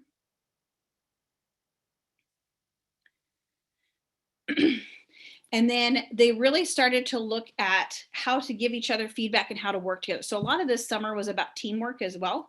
And it was pretty amazing to watch a very diverse group of kids, because we had both middle schools smushed together and just kids from all over the place come together and get really excited about what they were doing. You'll see my one comment kid that just thought it was boring, but everybody else was with us. So he may have been one of the two that didn't last. I don't know, but it was great, I thought. Okay, go ahead, Carrie.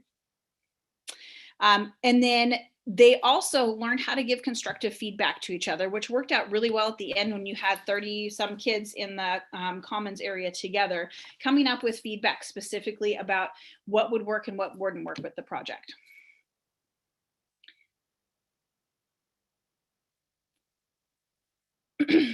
Okay, and so you can see we had key questions every day. Here's one example of a key question that we used as we went through this process. Okay, brevity is the soul of wit, Carrie Henderson Burke is always saying, so I'm trying to do it. Okay, and then as you can see where we have some sample guidelines on how to critique each other's work. Great skills that are coming into high school, something that they worked on in middle school as well, but you know, continue to learn how to do that. Okay, next slide. And then they also went through and continually reflected. I mean, again, we were only meeting 2 days a week. So going back and revisiting that every time was important, which is also a reason we'd ask for more time together. Okay, next slide. Just want to show you some examples. Okay, and you can see how they started to build equations for their plan, started to build things that were related to their math and English skills, maybe things that kids don't typically think of as math, but are definitely math, as we know. Okay. Okay, next slide. I won't take too much time. Yeah, it'll take a while, Carrie, because it goes through. And then they chose water bottles as kind of an incentive. If you did a certain amount of laps, you would get water bottle stickers, you know, that they would design to go on there, motivational things, as people did a certain number of laps. Then you have water stations, of course, too.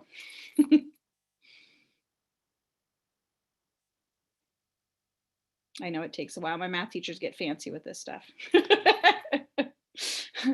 And then we also really talked about the why. Like at the end, the kids came together and developed a mission statement of this is why we've chosen this. This is how it's going to get us involved in Arlington High School and also help build something really important for our community to get food to people that need it. Great learning experience and very real.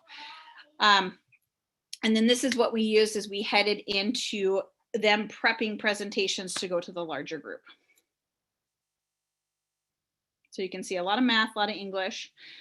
We reviewed a lot with not only with functions, but then we got into ELA a lot about paragraph formatting and how to convey a point with brevity. Okay, student feedback. This went out to the board ahead of time. Pretty much the ones I pulled out of here were the ones where kids just complained about the food. We were able to offer free food this summer to both our summer school programs at secondary. But you know, kids had feedback about that. But the big thing is a lot of kids talked about how they did gain more math and English skills. They also talked about a lot of the interaction that came from it. So you'll see that in here. It was hard for me not to fix the typos that they made, but I didn't do it. I didn't do it, I left it. Okay, and then did the camp meet their expectations? You know, if you look at this, for a lot of them, it really surprised them what we were doing because they didn't expect a full project. So that was pretty awesome. And then when we do plans to move ahead, you can see student feedback here. You can kind of briefly look at that again. The board got this ahead of time, but a lot of them, it had to do with, we need more time for this, you know, and we took a weird week off in the middle, just with the 4th of July that I was not a huge fan of, but, and they, as you can see there, we could use more days or longer days. 8 days is sort of difficult to cram in a lot of work. They met from 8:30 to 12:30 every day. So we could definitely build on this and get some more time in there, so we could really continue to flesh this out and build their ELA and math skills.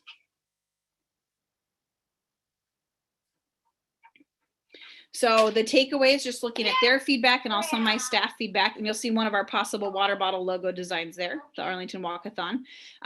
More time for students and staff. My staff had to throw this together pretty last minute, and they are very excited to build something else for the next year. Having some sort of schedule consistency, so not just the 2 days a week, not having a break in the middle, just to keep kids motivated. And then we really want to continue outreach to increase involvement. We could have housed more than the 32 kids that we had. So we'd really like to continue that. In particular, like I said, with the kids that we know are, it's going to be a extra big jump to the high school. So we'd like to continue that outreach. And our middle schools did a great job helping with that this past year. But I think as we build the program and the reputation, we'll get a lot more involvement. So it's something I definitely like to look at continuing.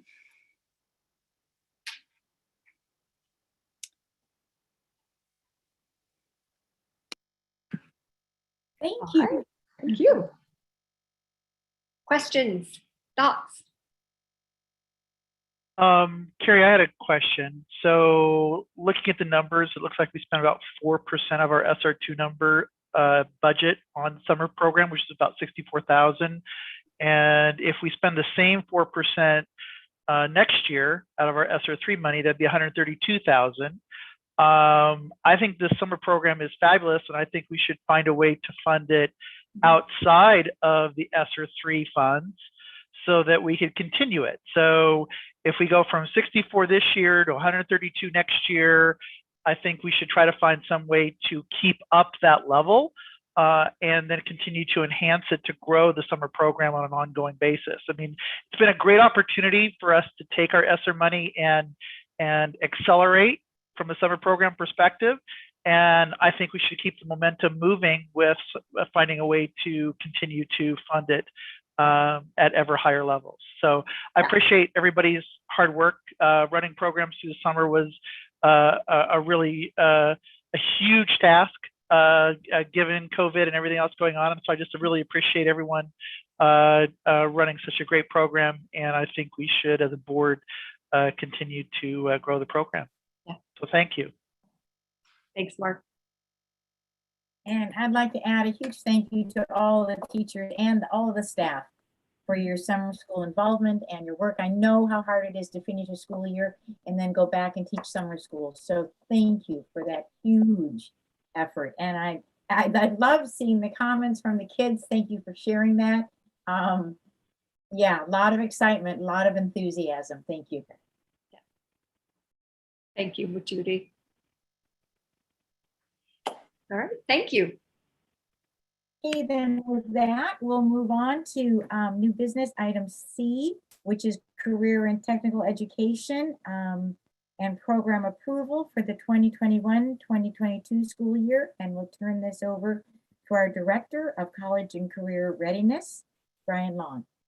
That was a very formal introduction for me. It's really awesome. So I'm not going to go through every page of this document. It has a lot of words on it, like a lot. And I'm just going to do some highlighting of some of the things that I think are really great about our program. I think most of it's pretty awesome, but here are the things to me that really stand out to make CTE all around excellent. Our frameworks are really well developed. Our frameworks are everything when it comes to CTE. They are step by step process that we use to teach students and exactly what those students are expected to learn. And we are very intentional about aligning every single one of those with an industry standard. We aren't teaching things because it's fun or because it's cool. It's because it's needed in the workforce. It just happens to be fun and cool to light things on fire in shop. And it's really interesting to figure out how computers work, and kids love that stuff. It's just a great thing to teach, in my opinion. This year specifically, we will be doing our program reapproval for Family and Consumer Science Education Program, which has been overdue for quite some time. I don't know through all of the mixing and matching at OSPI, but I think some of those programs are 6-7 years from being reapproved for whatever reason. So they're actually kind of eager to get to work on it and update some of the frameworks, because by the rules, we've got to do what the frameworks say. So they're really excited to actually get things a little bit newer, especially with the addition of our new child psychology class and making a full pathway that really all connects really well. That we're pretty excited about that endeavor. The other thing that through COVID we've really struggled to do is maintaining a level of status quo. You look at all of our classes and the vast majority of them are meant to teach you to do something with your hands. Well, if you're learning that on a computer, that's real difficult. So getting back to our standard where we were before and really getting there as fast as possible and getting our kids willing to work as hard as they were before COVID is extremely important to us. In all of these criteria, we're really working to get back to where we were because the students are very hesitant. They're very just kind of slow to get going, and getting them back up to speed in this past even just a couple of days has been really challenging. What has been very promising is last year when the kids came back, they were pretty quiet. In fact, it was really kind of creepy. Teachers like things to be quiet, but it was too quiet and off-putting, especially in CTE classes where you expect kids to interact and move around a lot and do things, and that wasn't happening. And several classes that I've been through, they were back to what I would call normal. It was the right kind of volume you would expect. There was interaction. And so I think we're not far from getting back to that status quo across all the curriculum. The other thing that came out of COVID that really kind of stood out as really good for me is the GACs and PACs. We always struggled with getting a lot of people to participate, a lot of our community members. And in fact, doing them on Zoom increased our participation substantially. We had between 60 and 70 people at each of our PACs collectively and our GAC overall, where typically we'd only see between 40 and 50 if it was in person. So We're going to continue with our first 2 meetings being at Zoom, on Zoom, and then our last one we're going to do in person and see how that goes and see what enrollment our participation goes with that for this year. So those are the really big things that kind of stood out, but everything else is we're trying to get it back to where it was before, and sticking to that for 1 more year. Not a lot of big fancy new anything in terms of just the overall program. We'll address those in the next bit that we do, unless anyone has any direct questions. No, I just wanted to say, Brian, I really appreciated looking at your really strong list of community members that's on your advisory board. A really wonderful group, and a shout out and a thank you to Jeff Houliet, former board member who's on your committee, and to Mark Rawson, current board member who is also serving on that committee. So yeah, you all lose Mark, but I get to keep him. It's the only thing he said he wanted to keep it. I'm like, okay, that's cool with me. Thank you, Jeff, and to Mark, for continuing on that committee and for such a strong group of community membership. Yeah, we just need to get them all to show up. It's the hardest thing. Is it's a time commitment. It's a massive time commitment, and it's hard to get everyone to show up. But we keep the list really big, and we invite as many people as possible. And we just hope that we can get as much of their voices heard in our programs and in our meetings as possible. Thank you so much. And with that, then I'm going to ask for a motion to approve the career and technical program for the 2021-22 school year. I move we approve the CTE advisory program approval for the 2021-22 school year. I can second that. Thank you. It's been moved and seconded to approve the career and technical program for the 2021-2022 school year. Madam Secretary, could you call for a roll? Director Ray, Aye. Director Kelly, Aye. President Fay, Aye. Director Levesque, Aye. Director Rawson. Aye. Thank you, Madam Secretary. We're going to continue with Brian Long, and he's going to now talk to us about career and technical education, the 4-year plan. It used to be the 5-year plan. They switched it on us all of a sudden from last year to this year. I have no idea why, but they're just like, we're going to call it a 4-year plan now. All right, I'll delete a column. So it just keeps moving forward. And if you thought the other one had a lot of words in it, this one has even more. And it's a lot of repetition, because goals in terms of education always require a commitment.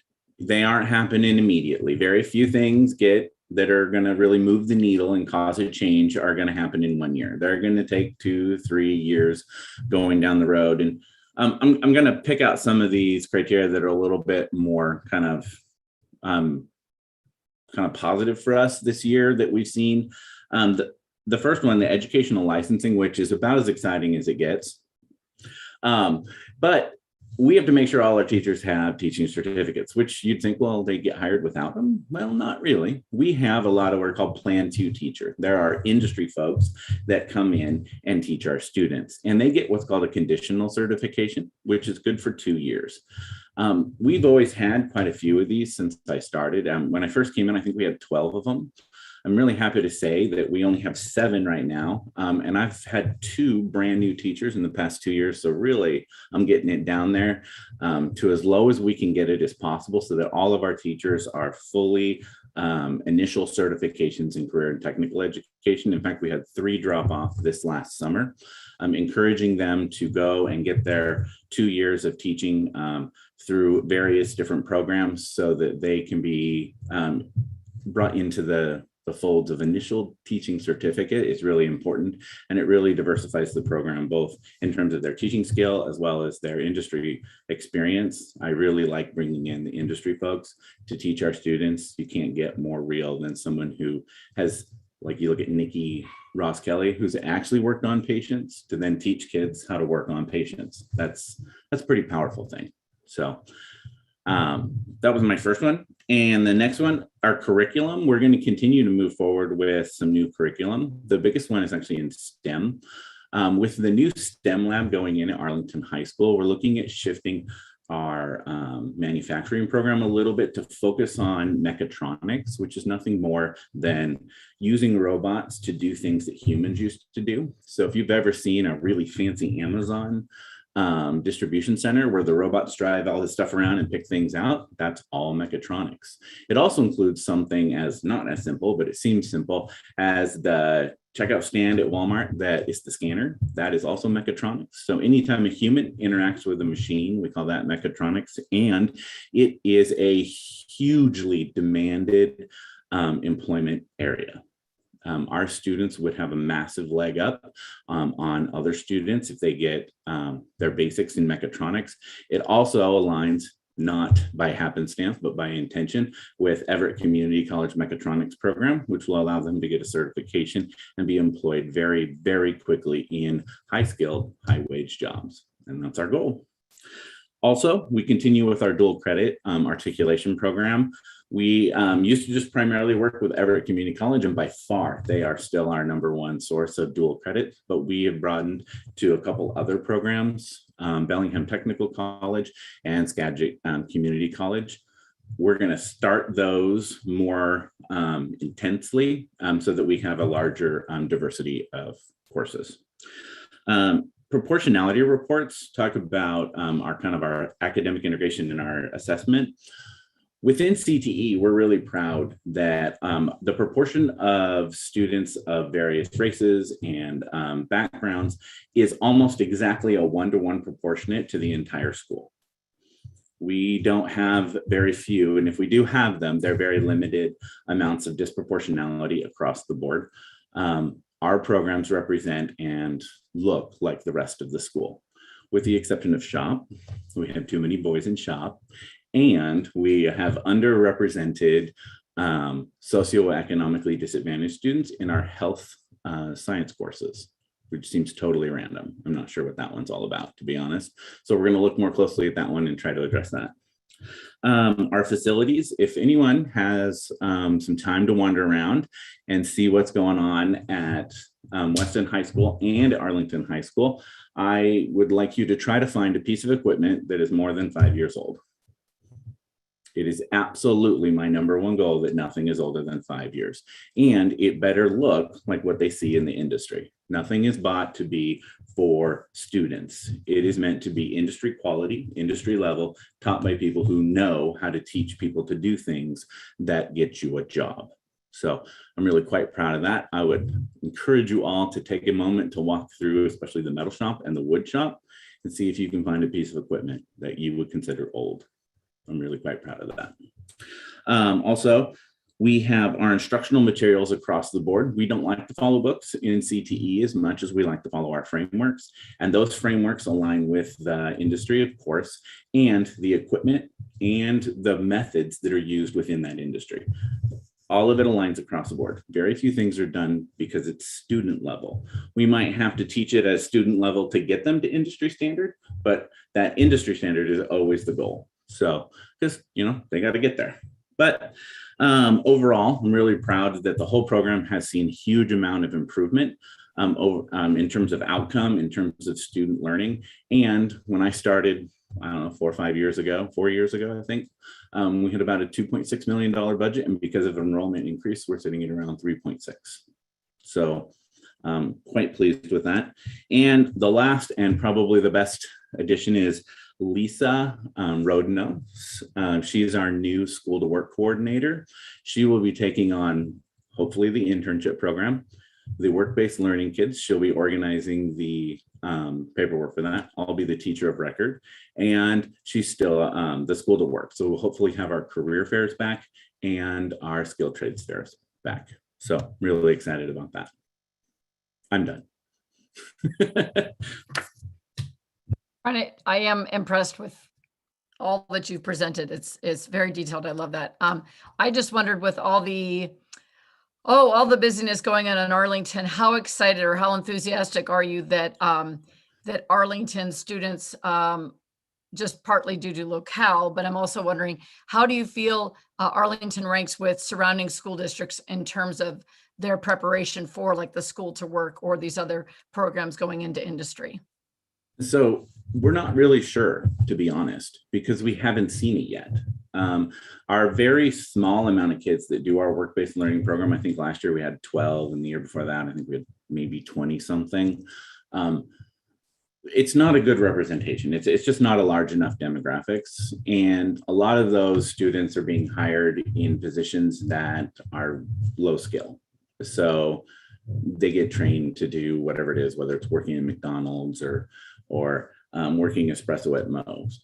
We don't see them progressing to a level where we would expect them to be considered skilled or high skilled. They're just doing a job. So shifting that very intentionally over the next couple of years as we broaden the work-based learning program, especially with Lisa on board, that's going to be exceptionally helpful, I think. She will make sure that their goals and their learning targets are much more industry driven, as opposed to before where it seemed like they were just kind of what we did, which I don't particularly like. So I'm hoping that in 2-3 years, we have some really solid data to be able to actually use that as feedback for our program. That would be ideal. No, I appreciate the honest answer. Thank you. And I just knowing how much is going on Arlington, what a feeder we are for Boeing and other industries, even in Everett. I'm very excited about what you're presenting to me. And I'd like to think that we're sort of the leader, but I don't know how we rank, if you will, with Lakewood. Everyone is struggling across the board with any sort of internship program because businesses are just struggling.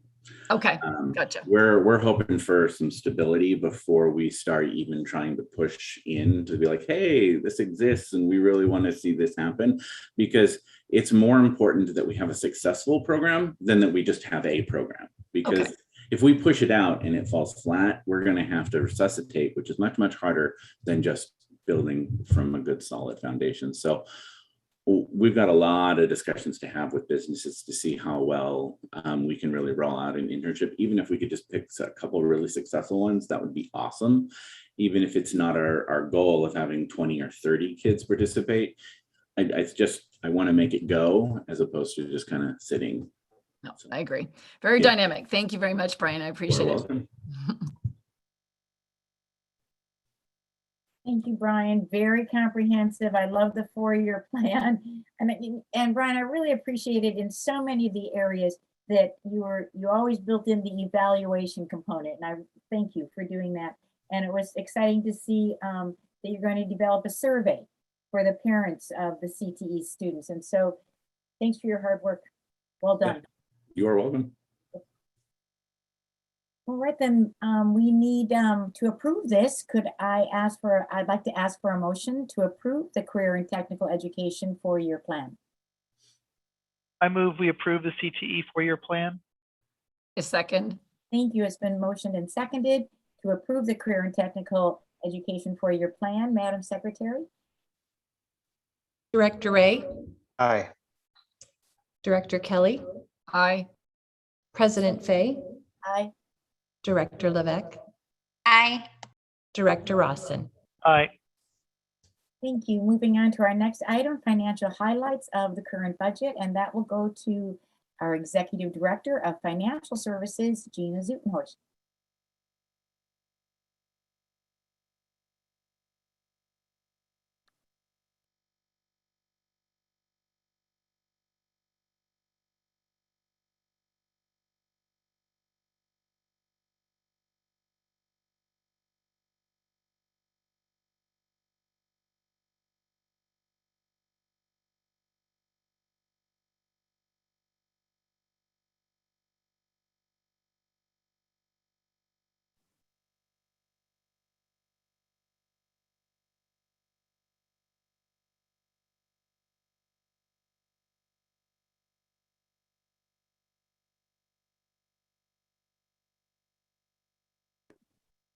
Good afternoon. I'm really sorry about that. I shared my screen and then I could not find my unmute button. So hello, I'm going to start sharing my screen again. I'm unmuted and here we go.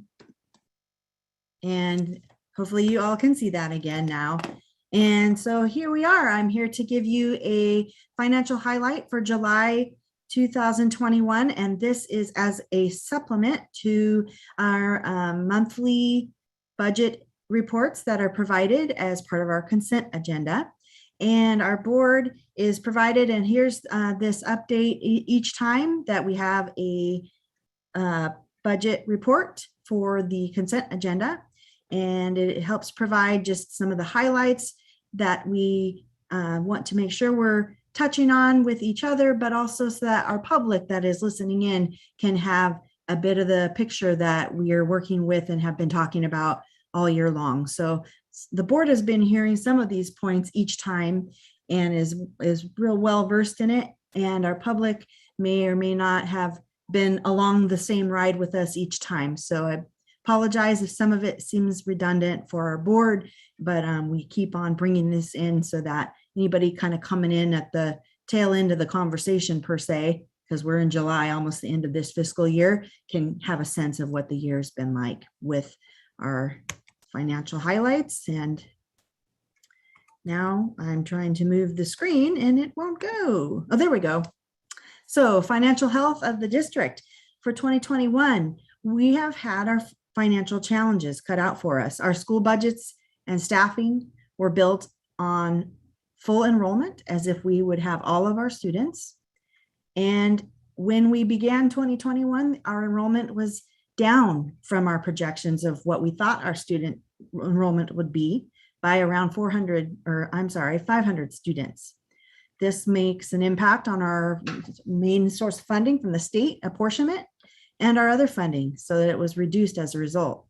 Transportation ridership was greatly reduced, which is also a driver for our transportation funding. And child and nutrition services meal counts were also greatly reduced, and that affects the funding that's intended to cover the cost of operations there. And then we also had additional costs for COVID-19 related costs, like for PPE and things like that, and changes that happened for facilitating remote learning and costs that went along with that. So there was some in a package. Those were the 2021 financial challenges. And we also want to talk about our financial positives, because we have much to be thankful for as well. For our district, Arlington community can be proud and thankful for the capital levy that we have, that we're able to make improvements to our facilities and keep those moving along and facilitate safety and improvements. We have a 4-year educational programs and operations levy that was approved, and we've been operating with that. That has been a great assistance to us. State enrollment and transportation stabilization funding also came from the state to help backfill some of the shortages that were happening in our funding because of enrollment. And then we also received a special education safety net award, a sizable amount there. And we have our federal ESSER funds. Those are coming in. ESSER 2 about 1.6 million, and then ESSER 3 would be about 3.3 million. And then we have had a healthy fund balance coming into all of this craziness to help sustain our operations. So I wanted to talk a little bit more about our federal ESSER 2 and ESSER 3 funds.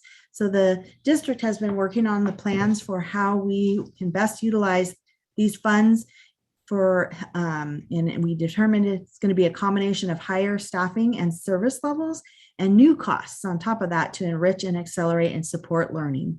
So for ESSER 2, we plan to have expended that during our 2021 school year, and we will be claiming about 1.6 million from the state for those federal funds. Our ESSER 3 funds, we are planning to spend those in the next fiscal year. If we were to look at our costs for federal ESSER 2 spending plan, this would be a pie chart that makes up the spending for those funds. So 66% of that, the green part of the pie chart, is for school building and instructional staff. Then the 4% sliver, the blue, is for summer school costs. And then the yellow, 30% of it was for technology equipment and staff affiliated with technology. Federal safety net funding, we received about $466,000, and that was through the efforts of Dave McKellar and his support team for what they had to do to go through and get those funds claimed to the state. Some of that is partially state and partially federal funds that come through on the safety net funding. I want to talk always about our fund balance, the trend coming into July. Last month, we highlighted that June was a lower point than typical. And then for July, we're coming back up. The trend is following previous year trends. You can see the dark navy blue dots are fairly in line with previous years as far as when it goes up or down. So July is following that trend, and we do expect to end 2021 fiscal year with approximately 11.6 million. So I do expect the little dot to be around in there for the fiscal year end. We've spoken about this, but based on that, our financial challenges, but our financial health as well, we did have a budget resolution for 2021 that included authority to transfer $250,000 to the Transportation Vehicle Fund. Part of that is a plan for replacing the aging fleet. So we're continuing with that, gradually getting back on course with replacing our aging fleet of buses. And the district processed this transfer for the month of July 2021. We have been looking at this chart for some time, and it is showing a positive score for our estimated 2021 for where we believe we're going to end. This is a weighted average tool that the OSPI has created, and we have adjusted it for our purposes to estimate and project. So I hope that I will be able to provide you next time or soon an estimate for 21-22. But for now, our positive score at 3.35 is good, especially compared to the cut score of 1.75, which would mean that we would be on financial watch from OSPI for failing to be able to sustain our costs and operations.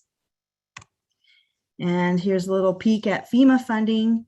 We have made a claim to FEMA for $150,000 in COVID-related costs for personal protective equipment for screening, air quality, sanitation, cleaning supplies, and we are still tracking that through its process, waiting for that payment to happen.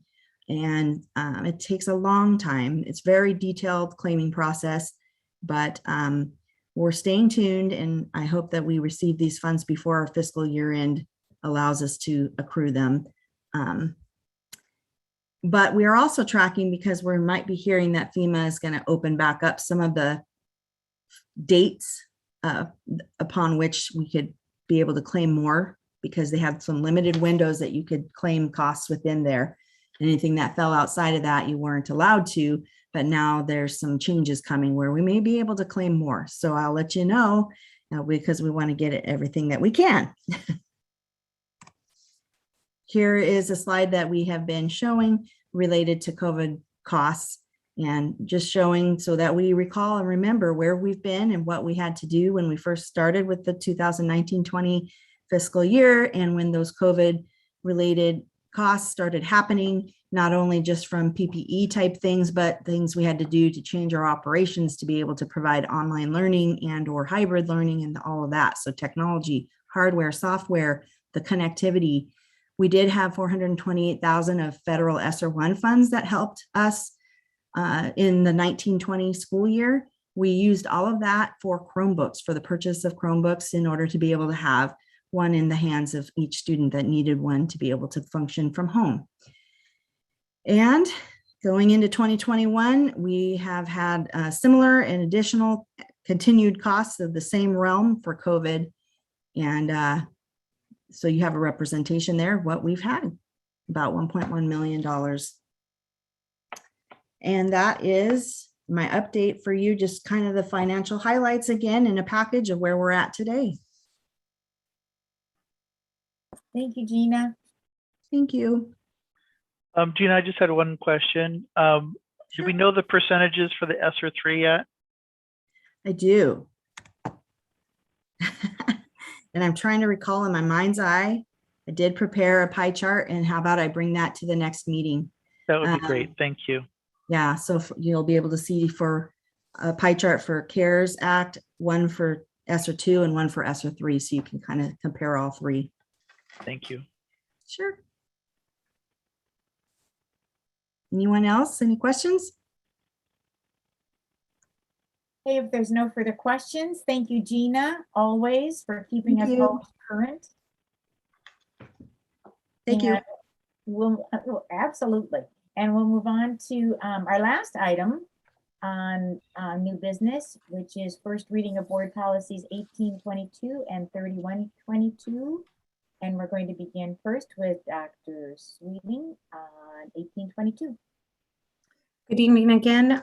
This is a policy that has added language for the new requirement for professional development for school board directors beginning next year in 2022.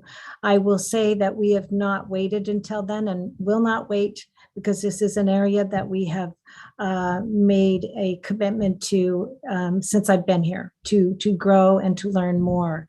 So what it says is that it's an area that it has to do with culturally responsive competency, diversity, equity, and inclusion standards. And the organization, the Washington State School Directors Association, WASDA, they are preparing some modules. They are preparing what would be our standards, or what the information would be that school directors would need to engage and understand and learn. And so it's in the works right now that they're preparing that. But in addition to that, we have been engaged in this kind of learning and understanding for a while. And so it's not a new area, but it is a requirement that there's a formal training for school boards, and then all staff. There's also a requirement for all staff as well. But for school board directors, that begins in 2022. So this is changing this policy so it aligns with the new requirement. That's all I have. First reading. Thanks. Dr. Sweeting, WASDA has a whole curriculum of classes called Onboard, which includes financial competency, governance, et cetera. They have a whole suite of different programs. Is this a net new module in their Onboard suite, or are we talking about basically just asking all board members to complete the entire Onboard curriculum set? Well, I believe it's going to be some kind of a module, but whether there'll be a module and something else like the standards, and you could, self-create, I'm not so sure. I know that this is very prescriptive in that they want to make sure that the standards are aligned and consistent across the state. So, but I believe in the networking meetings that we've been attending on Thursdays, that they said that they were creating a module. I'm just not sure how that is going to be presented out to the field. Okay, thank you. All right, then we'll move on. Thank you. And we'll go to policy 3122, and I'll turn that over to Carrie Helgeson, Director of Equity and Student Wellbeing. Good evening, directors. So I'm bringing to you policy 3122, which is excused and unexcused absences. So because of new law, we have two changes to this policy. The first change being that the districts will not file truancy petitions no later than the 7th unexcused absence in a month. So that's been changed from 5 unexcused to 7 unexcused, and then no later than or earlier than 15 unexcused absences in a school year. So that's the one change. And then the second change being that the Community Truancy Board is being renamed to the Community Engagement Board, listed there in red. So those are the two changes to this policy.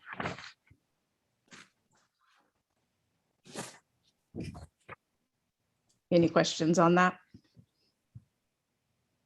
I don't have any questions about the policy. I guess I just have questions about enforcement of truancy now that, we suspended some of the policies and now are we back in full swing for truancy? And then my other question was the 17 different absences. We asked last year if we could get a track of total number of students marking down number 17, which is the I have inadequate connectivity. And so that was added, I guess, as a excuse reason so we could track it. And so I was interested to find out kind of this year, kind of, where are we on tracking absences by those different excuse types? Yeah, so I don't have we did take off some of the excuse types off of the attendance because we were in person now. And I don't have those in front of me, but I do believe we've taken that one off.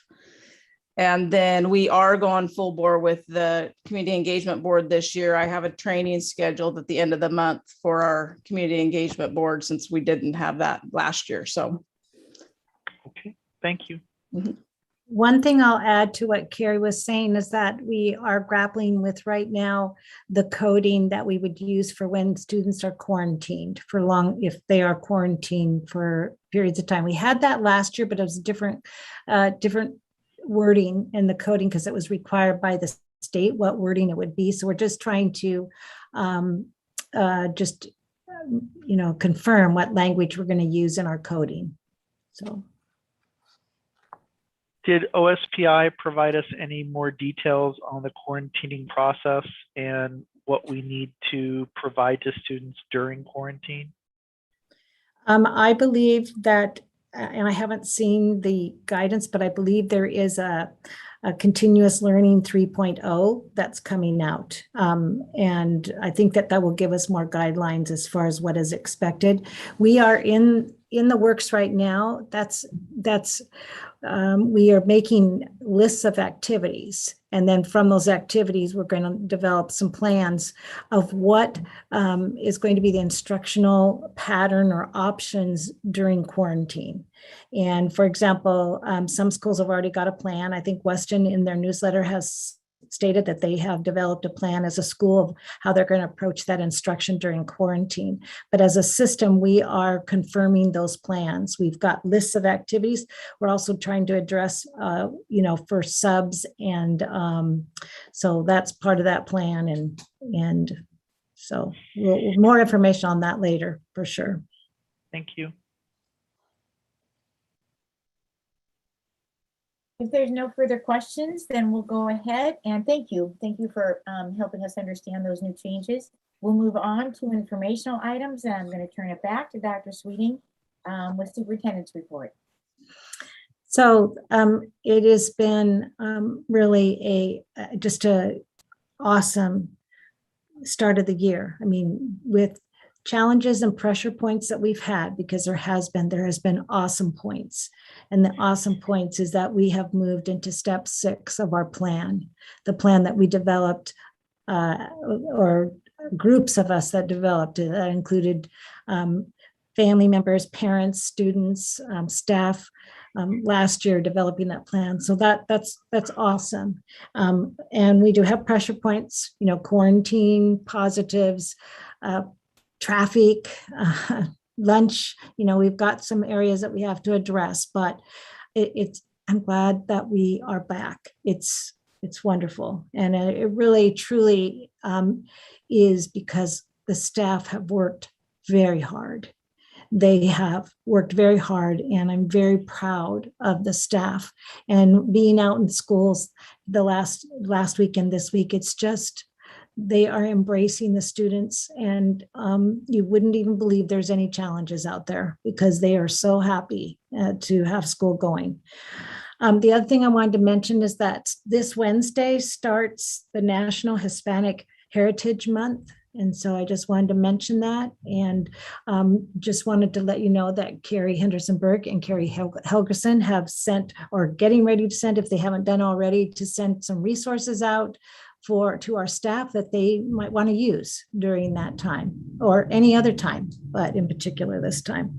And then next Monday and Tuesday is the board study session. And during that time, the board will focus on analyzing the self-assessment results that were completed as a result of each board member assessing the performance of the board. And we're going to take a look at those results, and we're going to determine what are our areas of strength and what are our areas of need.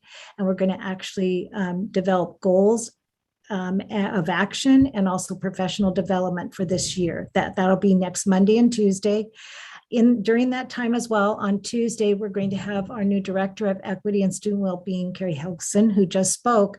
She's going to provide a little bit of information and vision, and just we'll learn a little bit more about her and what she's going to bring to the district. So I look forward to that, and that's what I have for you tonight. Thank you for sharing. Thank you for letting us know upcoming meetings and exciting new sharing that we'll be doing. We'll go next to Mark Rawson for a legislative update. So I just wanted to let everyone know that we're going to be voting here in October on the legislative agenda. So these are the things that our WASDA group is going to be lobbying on in the upcoming January session. And I'll be working with Sherry Kelly to make sure that we have the district voting. We'll cover the topics before the vote, but essentially Sherry will be the one person casting. So only one person can cast the votes for the group. So I'll be working with her and be working to kind of transition my legislative contacts and responsibilities to Sherry, so that someone on the board is educated on kind of what we've learned so far from a legislative perspective, since I didn't run last May and won't be on the board in the new year, I guess, is when we transition. Thank you, Mark. Thanks for getting Sherry on board with that too. Our next item is comments from board members, and Maddie and Kyle, after your day 4, we'd love to hear how it's going. Maddie, will you start us out, please? Yeah, so day 4 was great. We're actually getting into schoolwork, which is nice.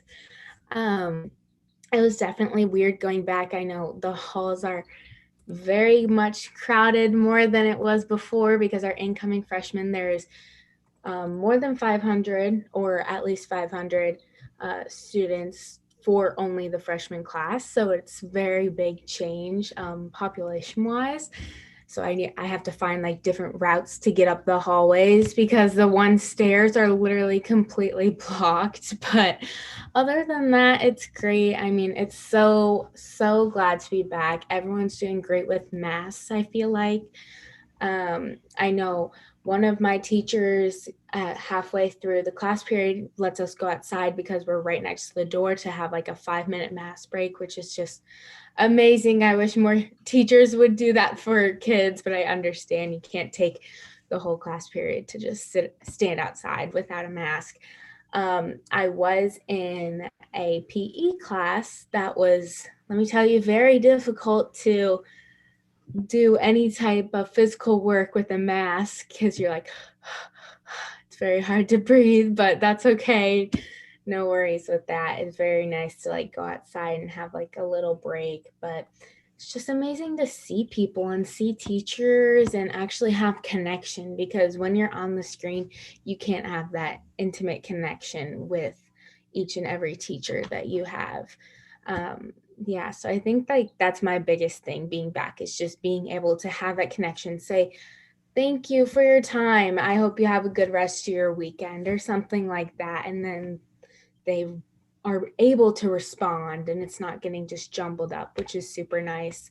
And like being able to actually see all my friends and just talk, but also having real classes. I think real classes is the biggest thing. And I don't know if you could tell, but I'm very excited to be back.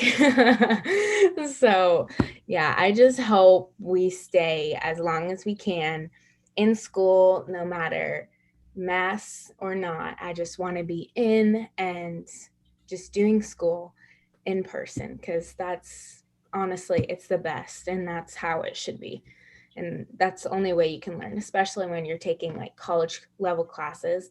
I'm taking 5 college level classes, and you can't do that over a computer. You really can't. And so, yeah, it's great. Thanks, Maddie, for sharing your enthusiasm. Kyle, would you like to add anything after your 4th day of being back on campus? Yeah, I think that this year so far, people have been a lot more comfortable with the COVID guidelines. They seem to understand it a bit better than last year, and it seems that the transition period has been a lot shorter. So I think that even after just 4 days, people are really back into the swing of things. And it really feels like school is starting to pick up again and starting to feel a bit more normal than last year. Thank you, Kyle. Thanks for sharing. Thank you. You bet. Any other board members that would like to comment? How their week has been going? I had the opportunity. Oh, go ahead, Mary. Go ahead. Oh, you go ahead, Sherry. Okay. I was just going to say, I've had the opportunity to be a substitute teacher in Lakewood, and I've been the PE teacher. It was like, I have new respect for physical education, and I wasn't even wearing a jumpsuit. It was just like, just wearing the mask and, making eye contact with the kids. And it satisfied me as much as it satisfied them. So Madeline, trust me, the teachers are just as enthusiastic, over the moon to have you back in the room, because they're doing what they want to do. And, I just feel like I'm just starting my journey, and I just have really enjoyed the kids. It's just had sub plans, and I did a day 1 and a day 2, some repetition. But I really felt my whole intention was kind of bonding with the kids. I'm not their regular PE teacher, but I just wanted them to know I acknowledge their presence, and I'm happy they're in school. So that's a win. Even just regular teachers too, like trying to give instruction. I have a class that has like more than 34 people in it, and it's so big, and the teacher has to like scream over the mask, and then your breath gets stuck in the mask, so then you're almost like screaming over yourself in a way, just to get across the instruction, which I know is frustrating, but it is what it is. And if that's what it takes to be in school and be safe, then everyone's going to oblige to that. So yeah. Thanks, Sherry. Thanks, Maddie. I just want to say one thing really fast. Just that this has been a really positive meeting, and I'm just really grateful for all the hard work and all the new and different and awesome things that are happening in our district and in our city, and all those kids that got to have their first day of school and take those pictures. And it was just so incredibly inspiring, and it brings me so much hope that our kids are going to be okay, that they're resilient, that they're going to learn, and they're going to grow leaps and bounds this year. And I'm really excited. My kids got to go back to school, and I was really nervous that they were going to be completely clueless about everything, especially my middle schooler, who didn't really get a good grasp of middle school before he disappeared from middle school, and now he's 8th grader, and he's just rocking it. And I haven't even had to get anything from the principal's office yet, and I'm just so happy that he gets to go to school, and we have daytime routines, and they sleep at night, and it feels almost like a COVID normal. So I just want to say thanks for all the hard work, for all the teachers that didn't sleep much and have been working so hard and so incredibly passionately and just carefully. And I just say thank you to everyone in the district who is giving 150% of all of their effort and making this possible for our kids. And I just want everybody to have a super safe, awesome school year. Mary. Anybody else from the board? All right, then I would just like to, I have to say that was quite the impressive football game, 54-0. Whoa. So shout out to the team, well done, and the coaches. I celebrated today the full return of both of my grandchildren back in school. Yay! And it was a hallelujah for me and for everybody involved. And I'm thankful that they're back in the hands of the professionals who they will listen to. They don't listen to me, and who they will learn from. They don't learn from me. And so I was just so happy. And I also wanted to say a real quick thank you to all the principals who sent us a copy of their staff newsletter. I really learn a lot from those. And I was reminded of the 7 things teachers say to create a supportive classroom from the Edutopia article that was shared with through the Haller Herald. It was an outstanding article. And I just so appreciate that information that the principals share with us. And thank you for keeping that coming to us. So with that then, our next meeting, school board meeting, will be September 27th. And with that, may I have a motion to adjourn? I move we adjourn the meeting. I'll second. It's been motioned and seconded to adjourn the meeting. Madam Secretary? Director Ray, Aye.